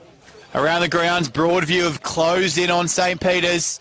So this win for Tea Gully means even more if the Tigers were to overcome the Saints. Meanwhile, Glenunga lead by 101 points against Port District in the 3rd quarter, if you can believe that. And Prince Alfred by 54 points against Brighton at Brighton Oval. Goodwood Saints by 54 as well against Old Ignatians. But here on the Sportal scoreboard, it's Tea Gully in control. Goes to forward half now for Sacred Heart with a boundary throw-in. They've done well to have the ball in their forward 50 for a lot of this quarter, but as the scoreboard suggests, 1 goal going the way of Tea Gully, none to them. They'll really want to make the most of this forward half possession they've had. We were just talking, Judd, about how Shock do this to teams so often. They give them that rope and they give them a little bit of teasing power. As Simons goes inside 50. Simons now finds a mark. Done well to just get the ball forward. And like I mentioned, they've not been getting any clean marks inside the 50 too much. But they do on this occasion through Nicholas Jordan. Jordan, his 2nd senior game for Sacred Heart. He's come through a winding trail of clubs, including Riverton, Saddleworth, Torrens Valley and Uradla. Coming in now. The kick, however, not on target at all, going wide, but still in play. Ball still alive. They do well, though, by Napa to clear it, but the clearance not to anyone particular and goes out for a last man. So the ball will stay in their 50 and they'll get a repeat inside 50 now. With a quick kick, a quick chipping kick, finding Lovelock. Lovelock spins around now, towards the direction of Jordan again. A few others there trying to get the ball free. Wrapped up immediately, and another stoppage, this time deep inside Sacred Heart's 50. The margin only sits at 36. It might seem like a mountain to climb, but for a team like Sacred Heart, they can pile on goals quickly. We saw them pile on 10 goals in the fourth quarter, the last time these two sides met, as they ran out 97-point victors. So don't go anywhere. This game is not decided yet. The wind has died down. The rain has left us. That's right, and we definitely know the power of Sacred Heart. They have a lot of dangerous forwards. We mentioned a few of them kicking big goals this season, and they'll really have the firepower to get this goal. They just need to get a bit of a different system, because that quick kicking, like we saw there, intercepted, won't work. Nicely kicked away though from the defender to just clear it and relieve the pressure, fine during a stoppage on the wing. Little 1%ers, Clayton Simons doesn't just win a heap of the ball and captain this side with distinction. Little things like that, tapping it over the boundary line to stop the Tea Tree Gully counter-attack. Really important. Trying to get it out of there, trying to get back into the 50. Each team has their own objectives in this quarter. Through cross into the 50 now, looking for a mark. Just got his hands up but couldn't take the mark. Ball still alive. So much congestion, but the kick away is a clearance from the defence. Well set up though, however, to get a repeat inside 50. They've been inside 50 a lot. Has a shot now from about 50. But wide again, so another behind. They're the ones getting them behinds in this quarter. We saw Tea Tree Gully with many behinds in the first half, but this quarter they haven't made the most of it. Not kicking a goal yet in this half, in this quarter. Sportal scoreboard 99-63.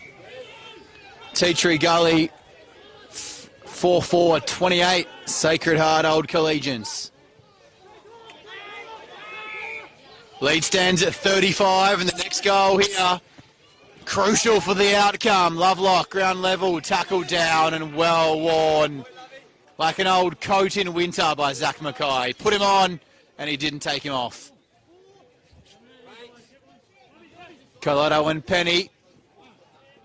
It's a welterweight match in the heavyweight division, as the two number ones go head-to-head, Alex Mackay and Lovelock. Great body contact around the likes of Schoenmakers, just over the shoulder. Didn't agree with the decision, but it was probably there. Gluius gave it away. Umpire says play on, sprints forward. Schoenmakers gets it on the boot and gets it high. It goes straight through the hands of Breeden, but Latham's around, buzzing like a bee. Coming in to lay a beautiful tackle, Sanderson. Ground level, picked it up, waiting at the back. Quick kick coming out of clearance, but Penny's there. He's always there. He's like the RAA. Busting his way through like a bull. Lovelock, he wants to lead this blue team back, but stationed at fullback. One Personos to the other, Jordan. Taking the mark and relieving the pressure. Luke Brown knows how to find the space to relieve the immediate pressure. Takes all his time. Uses all his nous. And Colotto sport his own man. Not often you see that. Both players diving on the footy. Picked up. Kick went about 2.2 metres.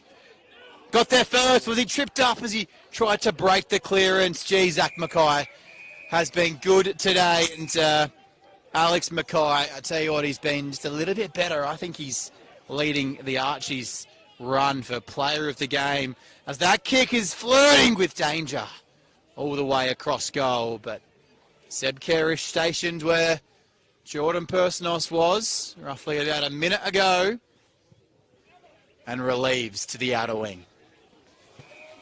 Good mark on the wing. Goes forward, but the kick not the best, just turned over again. Tea Tree Gully just that little bit cleaner when it matters, and just when they need to get it out of defence, they've been finding ways through marks from Personos or just intercepting bad handballs, but they go forward for themselves now through Robinson. Chips it into the 50, nicely taken by Latham. We know how tricky he is. He did well to slide in the mud, I guess, and take the mark. Good catch and a bit of a slips catch, I reckon.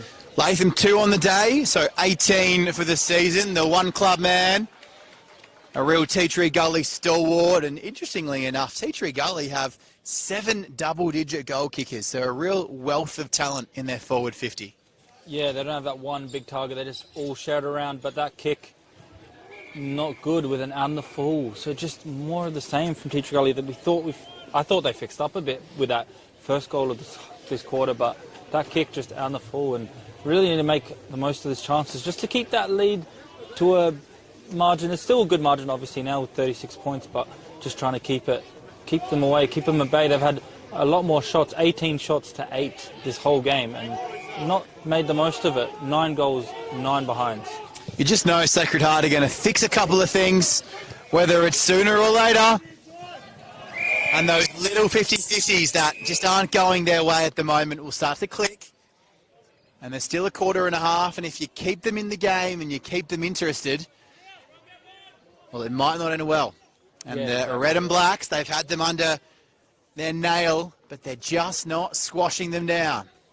Exactly, yeah. Once it's a 50-60 margin like it could have been, then you kind of lose motivation and lose that hope, but the hope's still alive. And some of their most important players, Carlotto's been decent. Simons you haven't seen much of. Lovelock fits in spurts. Here he is. There he is. Lovelock running into the 50, decides to pass it. No one is really safe, but here's Joel Cross bursting through a pack, has a shot, but misses from about 20 metres out on the run, full sprint, but still probably should have got that one. And yeah, that's just those little bit of luck not going their way this game, and one of the reasons they're losing, as well as credit to Tea Tree Gully. They've been really good. You just about put, if you're a property developer and you had 100 houses to your name, you put all of them on Joel Cross there in that situation. The dual McGarry medalist and one of the top players in this competition. Doesn't play all the games. He's been dealing with injuries, of course. But running into an open goal and a real chance to get his side back into it. Had an element of pressure. Perhaps thought he was under a bit more pressure than he was, but from 5 metres out, he'll be disappointed. Vintage Joel Cross, the way he just pops up where's needed and burst through the pack. Had a shot, but yeah, just couldn't finish. As we look for a second ball, a real chance to just take you on a bit of a Joel Cross historical lesson. He's played for a number of clubs. Old Camberwell in Victoria, Scoresby as well. Had time, of course, at Box Hill in the VFL program, and most famously here, of course, in the SANFL for South Adelaide, winning a couple of McGarry medalists, and played a season on Kangaroo Island for Western Districts in the COVID times, before now switching here to Sacred Heart. Not a bad place to live and play footy, Kangaroo Island, as Tea Tree Gully now go forward. Beautiful part of the area of Adelaide too, Tea Tree Gully up here, not far from the hills. And another mark. Gully's had 4-on-1 there. They're just not making the right decision, Shock, today. They're taking a lot of marks in crucial areas of the ground, and here it is, another mark, this time in the forward half. Guess who? Yeah, of course it is Pertaringa. Who else would it be? Definitely a fan favourite. Every time he gets the ball, the crowd love it, and he's lining up for his 5th. The marking has been tremendous from Tea Tree Gully. Last time we watched them, I think that was one of their weaknesses, but they've took mark in defence, and then through that, they found a mark in the attack. And the clearance from Sacred Heart kicked to a 4-on-1, and it opened up the numbers, and Pertaringa, the ball in his hands. He's got 4. Long kick now from outside 50, drifts wide and marked on the line, but it is a behind, so just over the line, says the umpire, well positioned to tell us that one was just 1 point added to the scoreboard. It's a fine line, isn't it, between you find yourself in a position here, you've got to take the game on, you've got to get it forward, kick goals, but you've still got to keep to your structures and look for players running into small spaces and build from the back, and you build one goal, you build a second and a third. You take too much of a risk and it goes back over your head, and all of a sudden the game is gone. Gully's 9-10, 64, Shock 4-5, 29. A lead of 35 and only 35. And I can't believe I'm saying only, because it could be 10 goals plus. 19 scoring shots to 9. Sacred Heart good enough to get back in this. No prior, well tackled, ball spilled out in the tackle. Haven't called McCaulife's name very often. Kakiro, one you would have thought would be in the game a bit more as well. He's come up high through the ground to get his touches. That time staying at home and Kick going long, dropped. Almost a chance to reload. Personos coming up to meet it, puts the pressure on, but he can't affect the smother. They've got a couple of numbers here, Shock. He picks it up and goes towards forward 50, Lambert, one-on-one. It's a wrestle, smart handball, great goal, Shock Footy.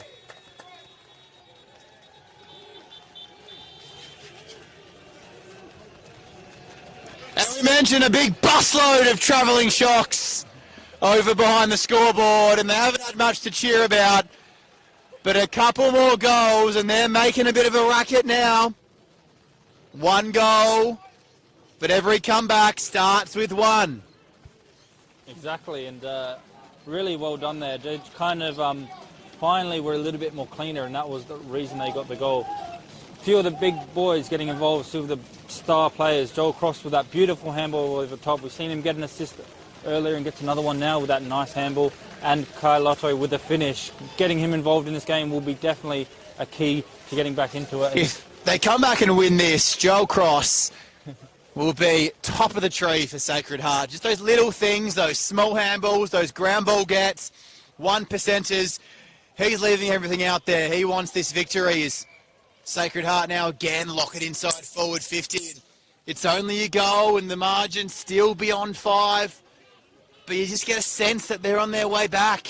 Yeah, and definitely shows his professionalism and mentality. Missed that easier shot he should have got, but didn't drop his head, and like the champion he is, just got back on and helped his team. And now it really big hip and shoulder.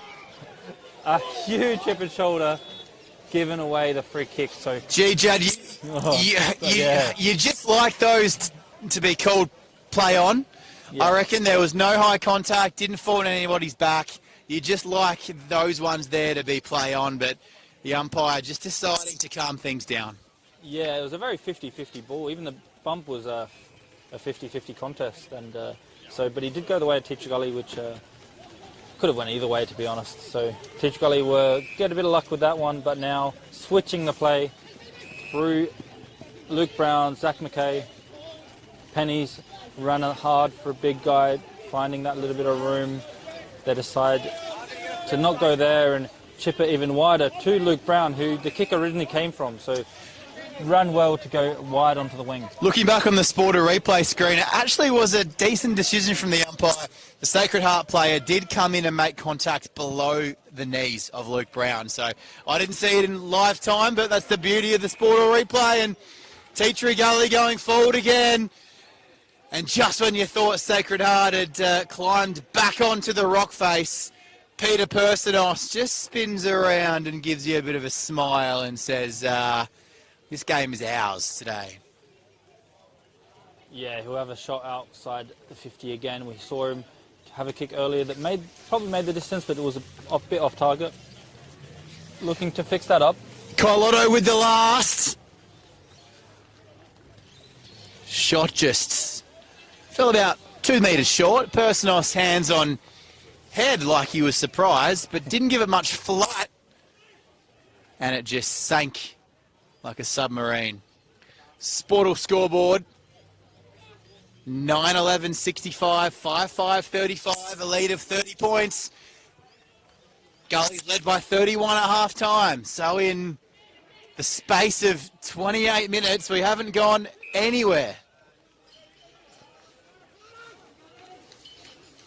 A goal to either side, crucial. We saw Gully's pop one through in the dying stages of the second quarter, and had another chance to add one through Pertaringa, which would have made it a 37-point gap at half-time. It was only 31. And Sacred Heart have closed, but only by a point. 9-11-65, 5-5-35, a 30-point gap. A bit of an arm wrestle in that third quarter, Jad. That third quarter, yeah, a bit of arm wrestle. I think both teams will be disappointed if that's possible. Teacher Gully could have extended it, and even Shock had some opportunities to make the lead a little bit more of a smaller gap. Overall, not much change from half-time. Everything still stands as we mentioned. And, yeah, Teacher Gully will really want to be a bit more accurate to blow this game apart, but they just couldn't. Around the ground, Glenunga, if you can believe this, are up by 119 points at three-quarter time against Port District. Prince Alfred leading by 60 at Brighton. That's early in the fourth quarter. St. Peter's by 3 points over Broadview late in the third quarter. And Goodwood Saints lead Old Ignatians by 77 points. We told you earlier in that third quarter that last time these two sides met, Sacred Heart kicked 10 unanswered goals to win by 97 in the fourth quarter. So even though it's been one-way traffic and Gullies are in full control, this Sacred Heart team has the firepower to come back and secure a much-needed win in their chase for the minor premiership. Find out which way it goes next.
It is absolutely freezing, and if you're inside anywhere watching us on Filming Footy, then you have got the best seat in the house. Flicker along to all the other Division 1 games happening right now. A quick score update before we get back into the fourth quarter here. Glenunga lead by 119 points early in the fourth quarter against Port District.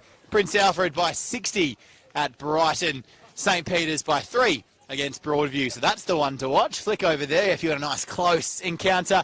And Goody Saints lead by 77 against Old Ignatians. But right here, thanks to Archie's and Sportal and the Adelaide Footy League, Dartfish, Farmers Leap Winery at Pathway, Roll the Dice, Thirsty Camel and Bianco, all our fantastic sponsors. The umpire looks like he's ready for the fourth quarter. I'm Jack Moore, and here is Jad Gosson. Big double tap from the Sacred Heart ruckman, bringing the ball forward. They're going to need a lot of the ball in their forward half to get back into this match. Started off well, dribbling it forward, but it is another stoppage. So Some stats from that game we mentioned earlier in the year. It was a complete role reversal. It was Sacred Heart up by 5 goals at three-quarter time, and we thought maybe Gully might be able to come back. And Shock piled on, 10 unanswered goals to win by 97. So, well, nothing's out of the realms of impossibility. If they pile on 10 goals in this quarter, it'll be surprising. But Gully, as we've mentioned, should be out of sight. This game should be a 60-plus point margin.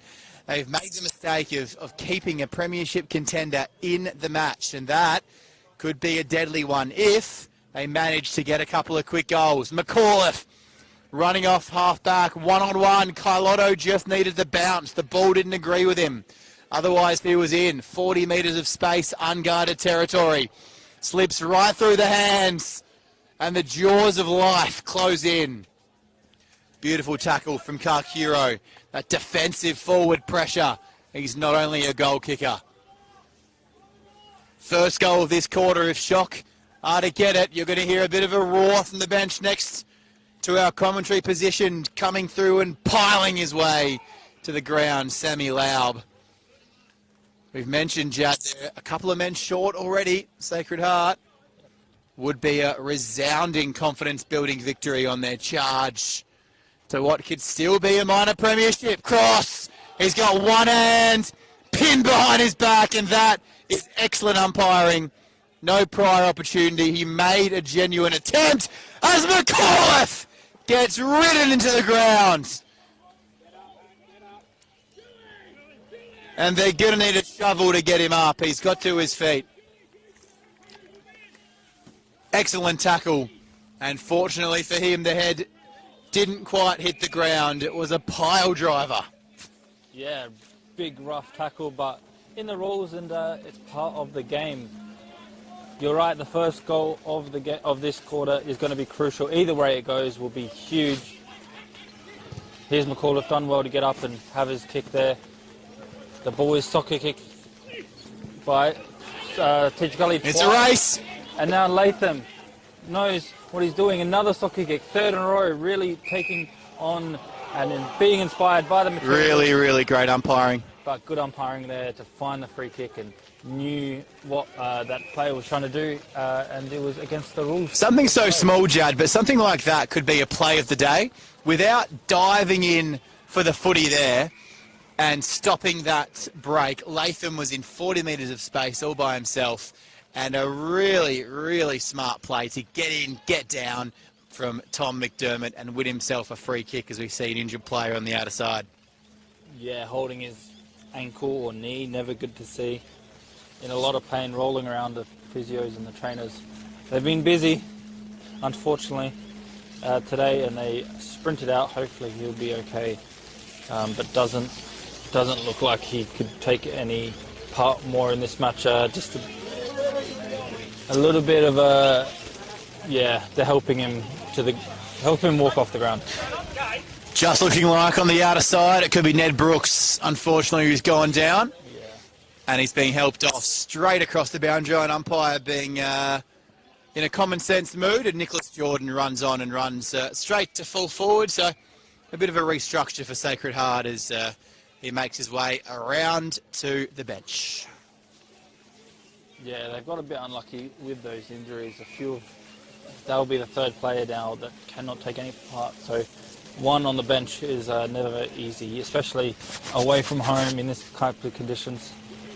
But those ones hurt and sting a bit more, don't they, when it feels like minus 6 degrees out there and the rain is coming down, and you look at the scoreboard and you're down by 5 goals. It's a sorry afternoon. You're looking forward to a couple of light beverages and a bit of a warmer night ahead, hopefully. Yeah, or a cup of tea to warm up your insides, but a herbal tea or two on a Saturday night, perhaps. Yeah.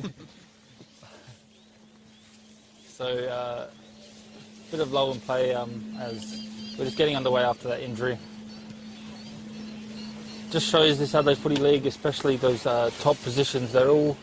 Everyone's got a good team on paper, and when they put it all together, anyone could beat anyone. We saw a few upsets last week. Another one brewing now.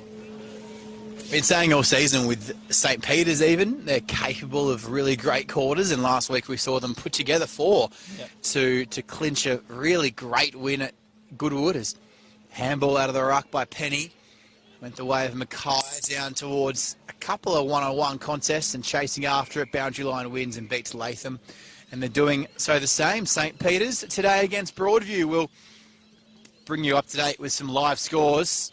Still a 3-point margin in the fourth quarter for St. Peter's over Broadview. Goodwood up by 84 against Old Ignatians. As the ball goes forward now, nobody in particular. Boundary line looks the likely winner, but coming in and diving over it, picked it up and then got tackled to ground, so ball up called. Prince Alfred by 49 against Brighton at the Bay, and the shock score of the day, Glenunga by 120 against Port District in the fourth quarter. So here, if Shock are to get their act together and add a couple of early goals in this fourth quarter, could be a close finish. But Teacher Gully, well, this is a real exercise in game control. Here's Cairnsdale. Yeah, they haven't had too much opportunity to practice this part of the game, I'd say. Not always having the lead, especially recently, losing the last 3. But they're doing well to really control the uncontested marks, which is important, and still playing the same way. They're not letting the control take over from Shock. But that was a nice interception on that occasion. Play the ball forward, nice. Need a goal from this. Through Kuro. He goes through the middle, straight through the guts. Risky play, but it pays off. Nice handball, nice kick towards the goals. Just wide. Can't get the little bit of luck they need. And Harvey Lambert on his debut would have been a very nice morale-boosting goal from someone on debut to kick a goal and to get the first goal of the quarter, but was not to be. 9-11-65, Sportal scoreboard margin just under 5 goals now. 5-6, 36, 29 points. Still no goals in this quarter. First goal is going to be crucial. It's either going to be a game winner or a comeback, start of the comeback, I'll say, for Shock. Potential comeback, still a lot to play out, but they do well here to get a few handballs and another snap. And it does find the first goal of the quarter. They've done well, set up behind the ball with the kick in nicely, and Sam Laub takes that one nicely. Really important to kick the first goal of the quarter, and they did just that. Brings the margin down and really sets up the rest of the quarter for them.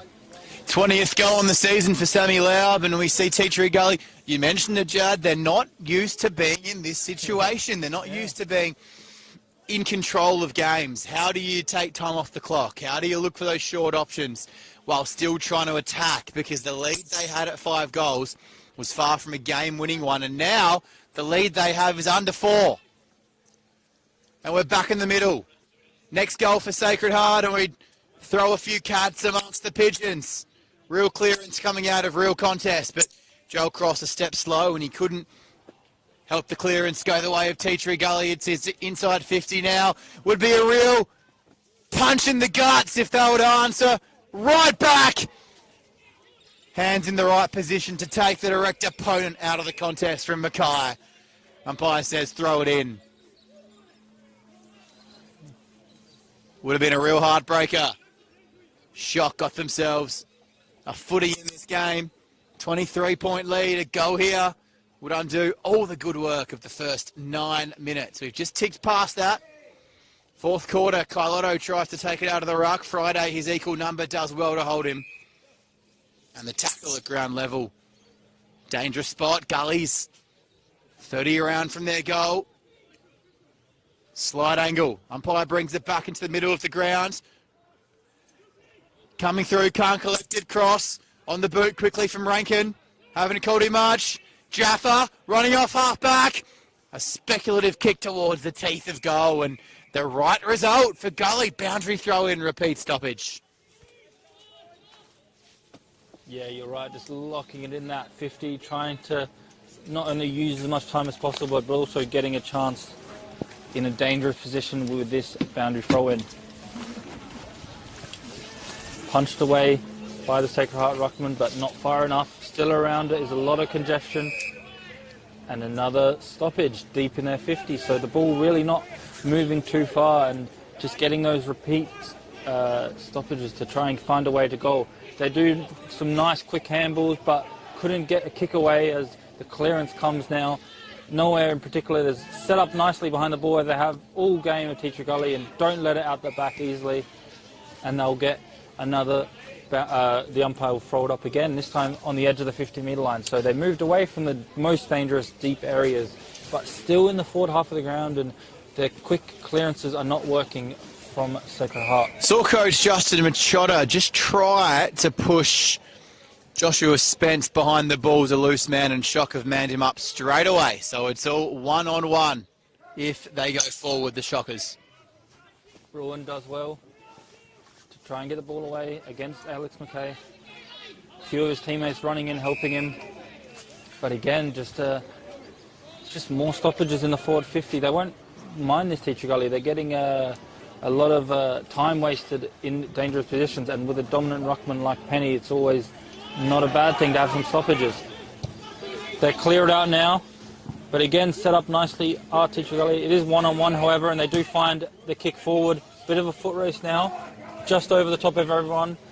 The unlucky bounce for him, as he did so well to try and trap the ball, but it bounced under his arm.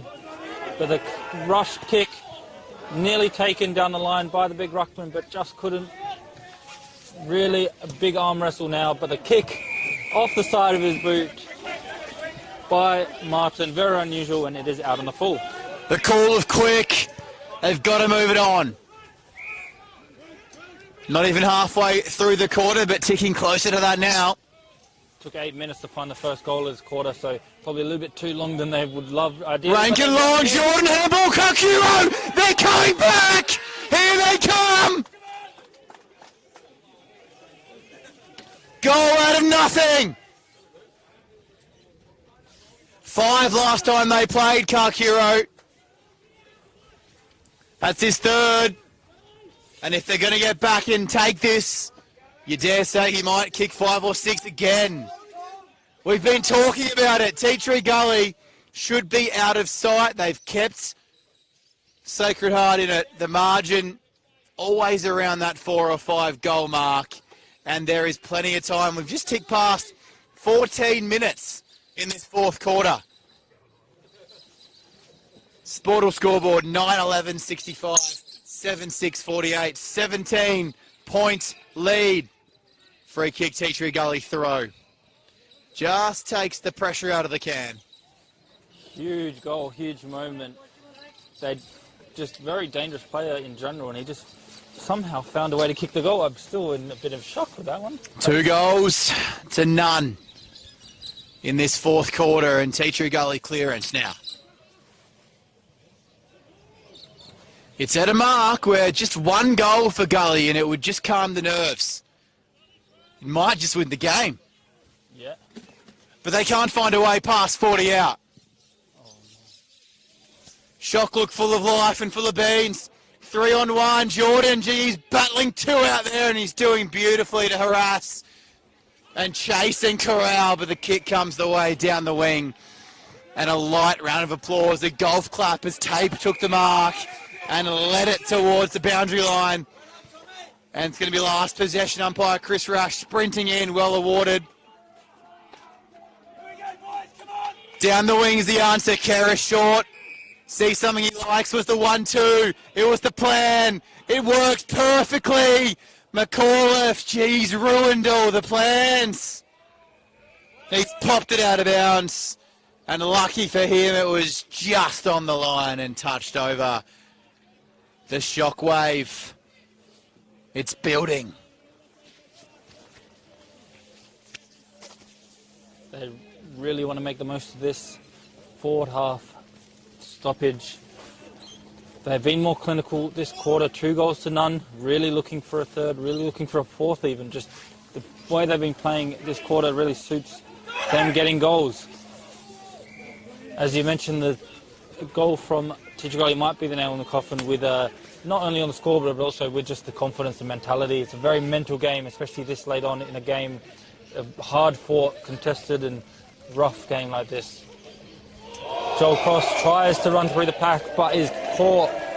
So without disposing the ball correctly, gets caught, and it is going to be a free kick going the way of Robinson. Robinson now scanning the field, taking his time, in no rush.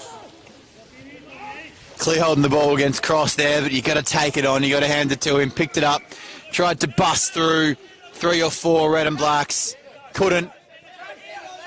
And with the clock ticking up, it really is now or never for Sacred Heart.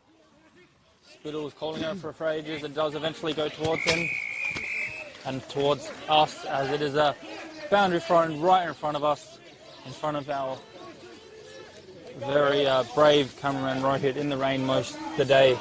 The coaches can do no more now. Justin Machota and Alex Carlotto out there, of course, the player coach. It's all on the players, and he took too long. Advantage is paid. Umpire waves it on. Ethan Moore, he's gone in a flash. Sacred Heart inside forward 50. They need to go now. But the intercept relieving mark is taken. And now Napa. Was that the last chance? He did so well. He recognised the situation and just ran away from the pack for the advantage free kick. Took, I think, 2 or 3 bounces, but the kick just intercepted nicely. Heffernan back in the team, took the mark. Jordan just couldn't keep up with him. The intercept affected, but the clock is ticking. 17 and a half, now 18 minutes gone. Nice mark. Only a 2-goal quarter, which means there won't be more than 24, 25 minutes to play. Have they left themselves too much to do? Teacher Gully piling the numbers behind the ball. And the Man Mountain, the Great Wall of Gully, taking an intercept mark and relieving the pressure is Blake Penny. He's very smart, Blake Penny. Just goes back when needed, goes forward when needed, and can take those big contested marks, which are crucial to winning games, especially when you're trying to hold on to a lead against a team that is above you on the ladder and favourite to win this match. They've done well, Teacher Gully. They Sacred Heart kicked 2 quick goals. Now Joel Cross from 50 has a shot, but was never on target, just wide. He's the one, isn't he? Yeah, he's the one. He's trying everything he can, willing his team forward. But yeah, Teacher fresh. He's fresh, Joel Cross. Very fresh, yes. Hasn't played every week, as we've mentioned. A mix of injury and a mix of management for the superstar. If you were to call it now, it would be a deserved win for Gullies. They've done plenty, but they have left a lot of goals on the table. Yeah, the coach, Justin Machota, will be desperate for them to find a way to win this one. They probably have deserved it on the balance of the whole game overall. And yeah, I've been actually impressed with them since conceding those 2 goals super quickly. They've calmed the game down. Their defence has been solid. Intercept marks like that one all around the field, and really controlled the game a little bit just to stop the run and stop the momentum.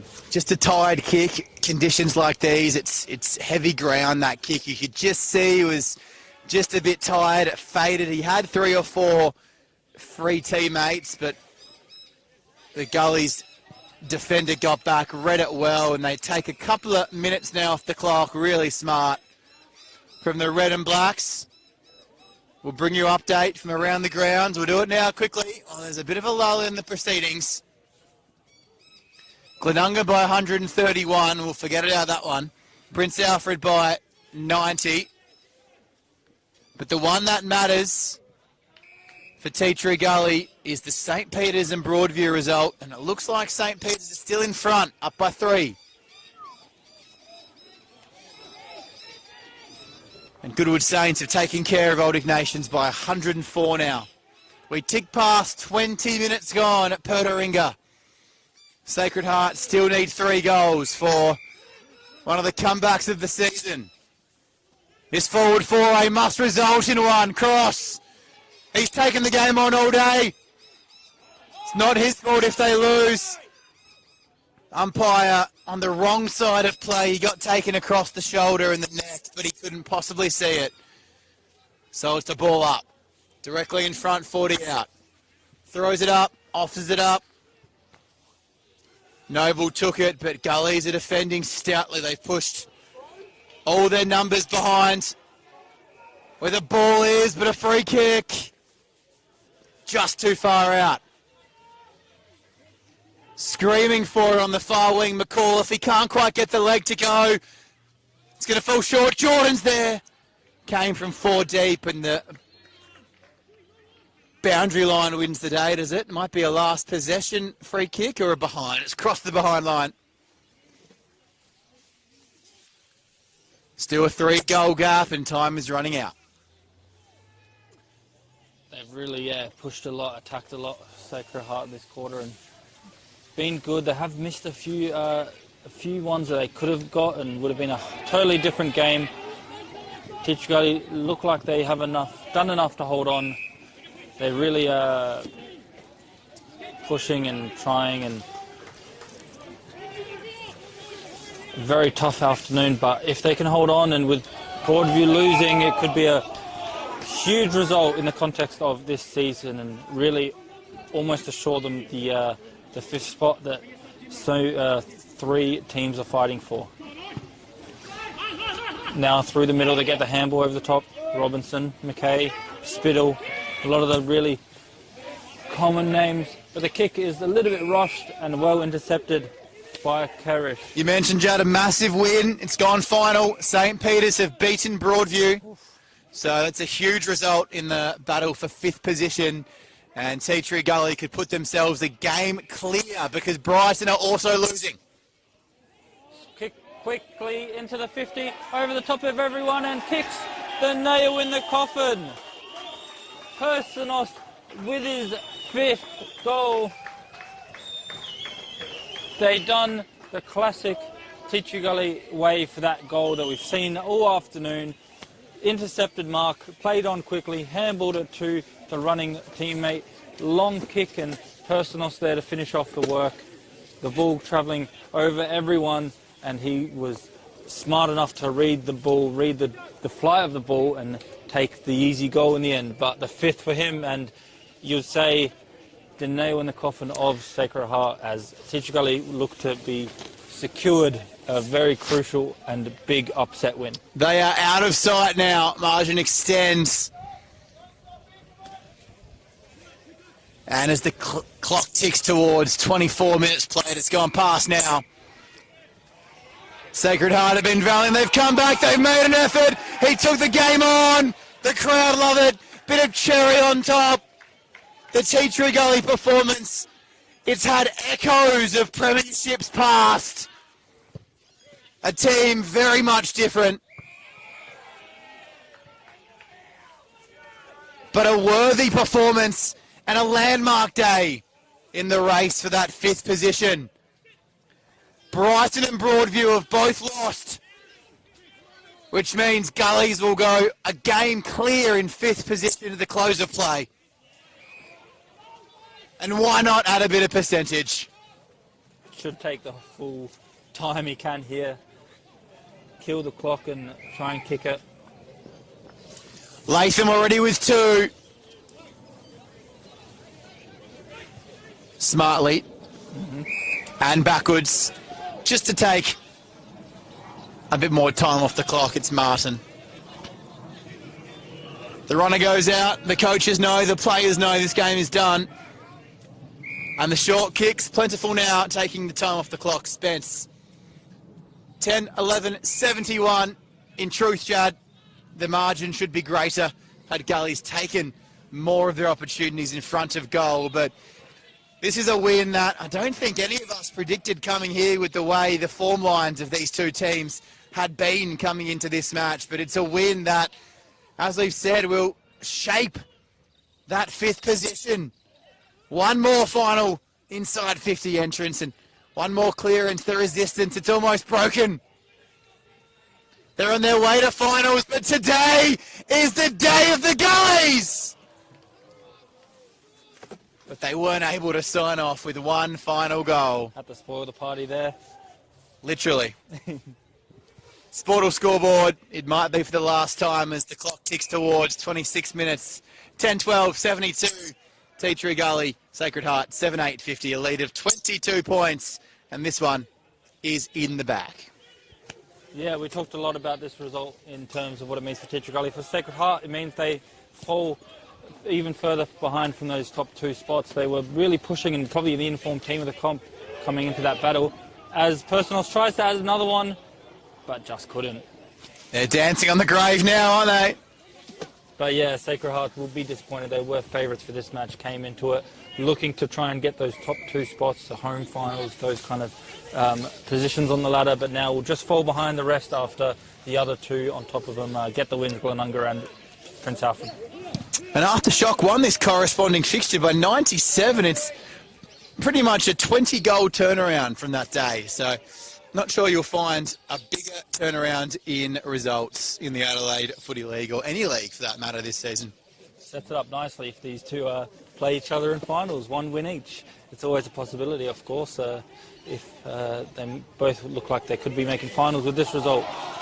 And Tea Tree Gully, fair play to them, they haven't stopped. Even now, big tackles all around, putting the pressure on, not letting them breathe, even with the result pretty much sewn up. The tackling has been and the pressure has been right up there, which is why they're pushed and done well for this match. So next 2 games for Gully's Brighton Bombers here at Pertaringa next week, and a really tough final match against Prince Alfred, one that, well, most punters would say they'd have no chance in, but that's what we thought about today. Exactly. And they've gotten the victory. That one, of course, away at Park 9. So a big win. We take a look at their competitors in 6th position, Broadview currently, who have gone down and have lost to St. Peter's. They've got Old Ignatians and Goodwood Saints. You'd expect them to perhaps win both of their games, so it might come down to percentage between those 2. And for Brighton Bombers, who have lost this afternoon, much expectedly to Prince Alfred, well, next week shapes up as an absolute rib tickler against Tea Tree Gully. They've got Old Ignatians in the final round, so it's very possible that Tea Tree Gully and Brighton Bombers next week, winner of that, could have 5th position. Yeah, 100%. It's like an elimination final in the middle of the home away season, which is very crucial to see. As the siren goes to confirm the result we all saw coming for the last about 5 minutes. It's a really massive win, as we've been mentioning, and just confirms that with the siren going.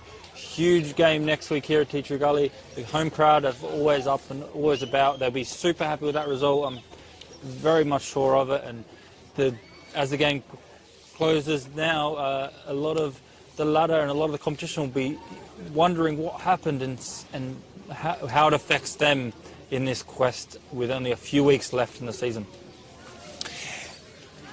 Indeed, a comprehensive win. Even though the margin is under 4 goals, it could have been a lot more, as we've spoken about. Yeah. And some casualties for Sacred Heart this afternoon, some injuries, and a long trip out here to Pertaringa, one of the longest in the Adelaide Football League, all the way down from Brighton or Somerton Park to Pertaringa here at Tea Tree Gully as the umpires leave the field. I must say, a fantastic umpiring performance by the men in green this afternoon, keeping the players safe out there and letting the game flow nicely. But it is Tea Tree Gully's day. The crowd is going to party long into the night. If you want to have a look at all the other scores, then check them out on Play HQ and Filming Footy. A repeat final result. Goody Saints captured a win over Old Ignatians. Glenunga by 20 goals over Port District, if you don't mind. Broadview and Brighton both lost, which means Tea Tree Gully are now a game clear in 5th position. Judd, it's been a pleasure bringing you this one in the Adelaide Footy League for this afternoon. Your final thoughts?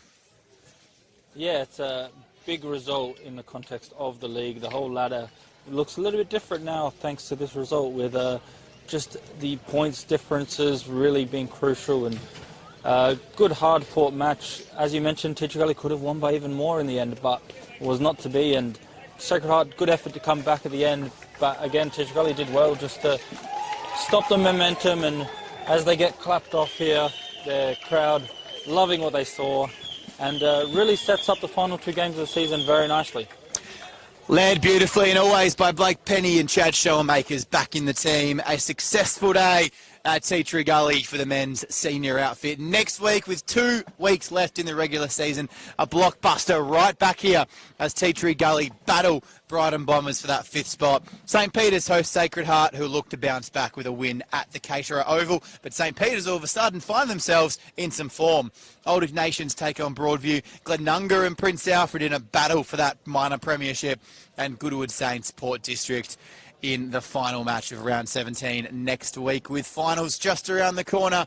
Every game has real meaning in the Adelaide Footy League, and you can watch them all live and on demand on Filming Footy YouTube. From Pertaringa Oval, it was Tea Tree Gully capturing a really impressive win this afternoon against Sacred Heart, and they are now into 5th spot. They game clear with only 2 regular season rounds remaining. Whatever you're doing for the rest of your weekend, have a good one. We'll see you back here next week on Filming Footy.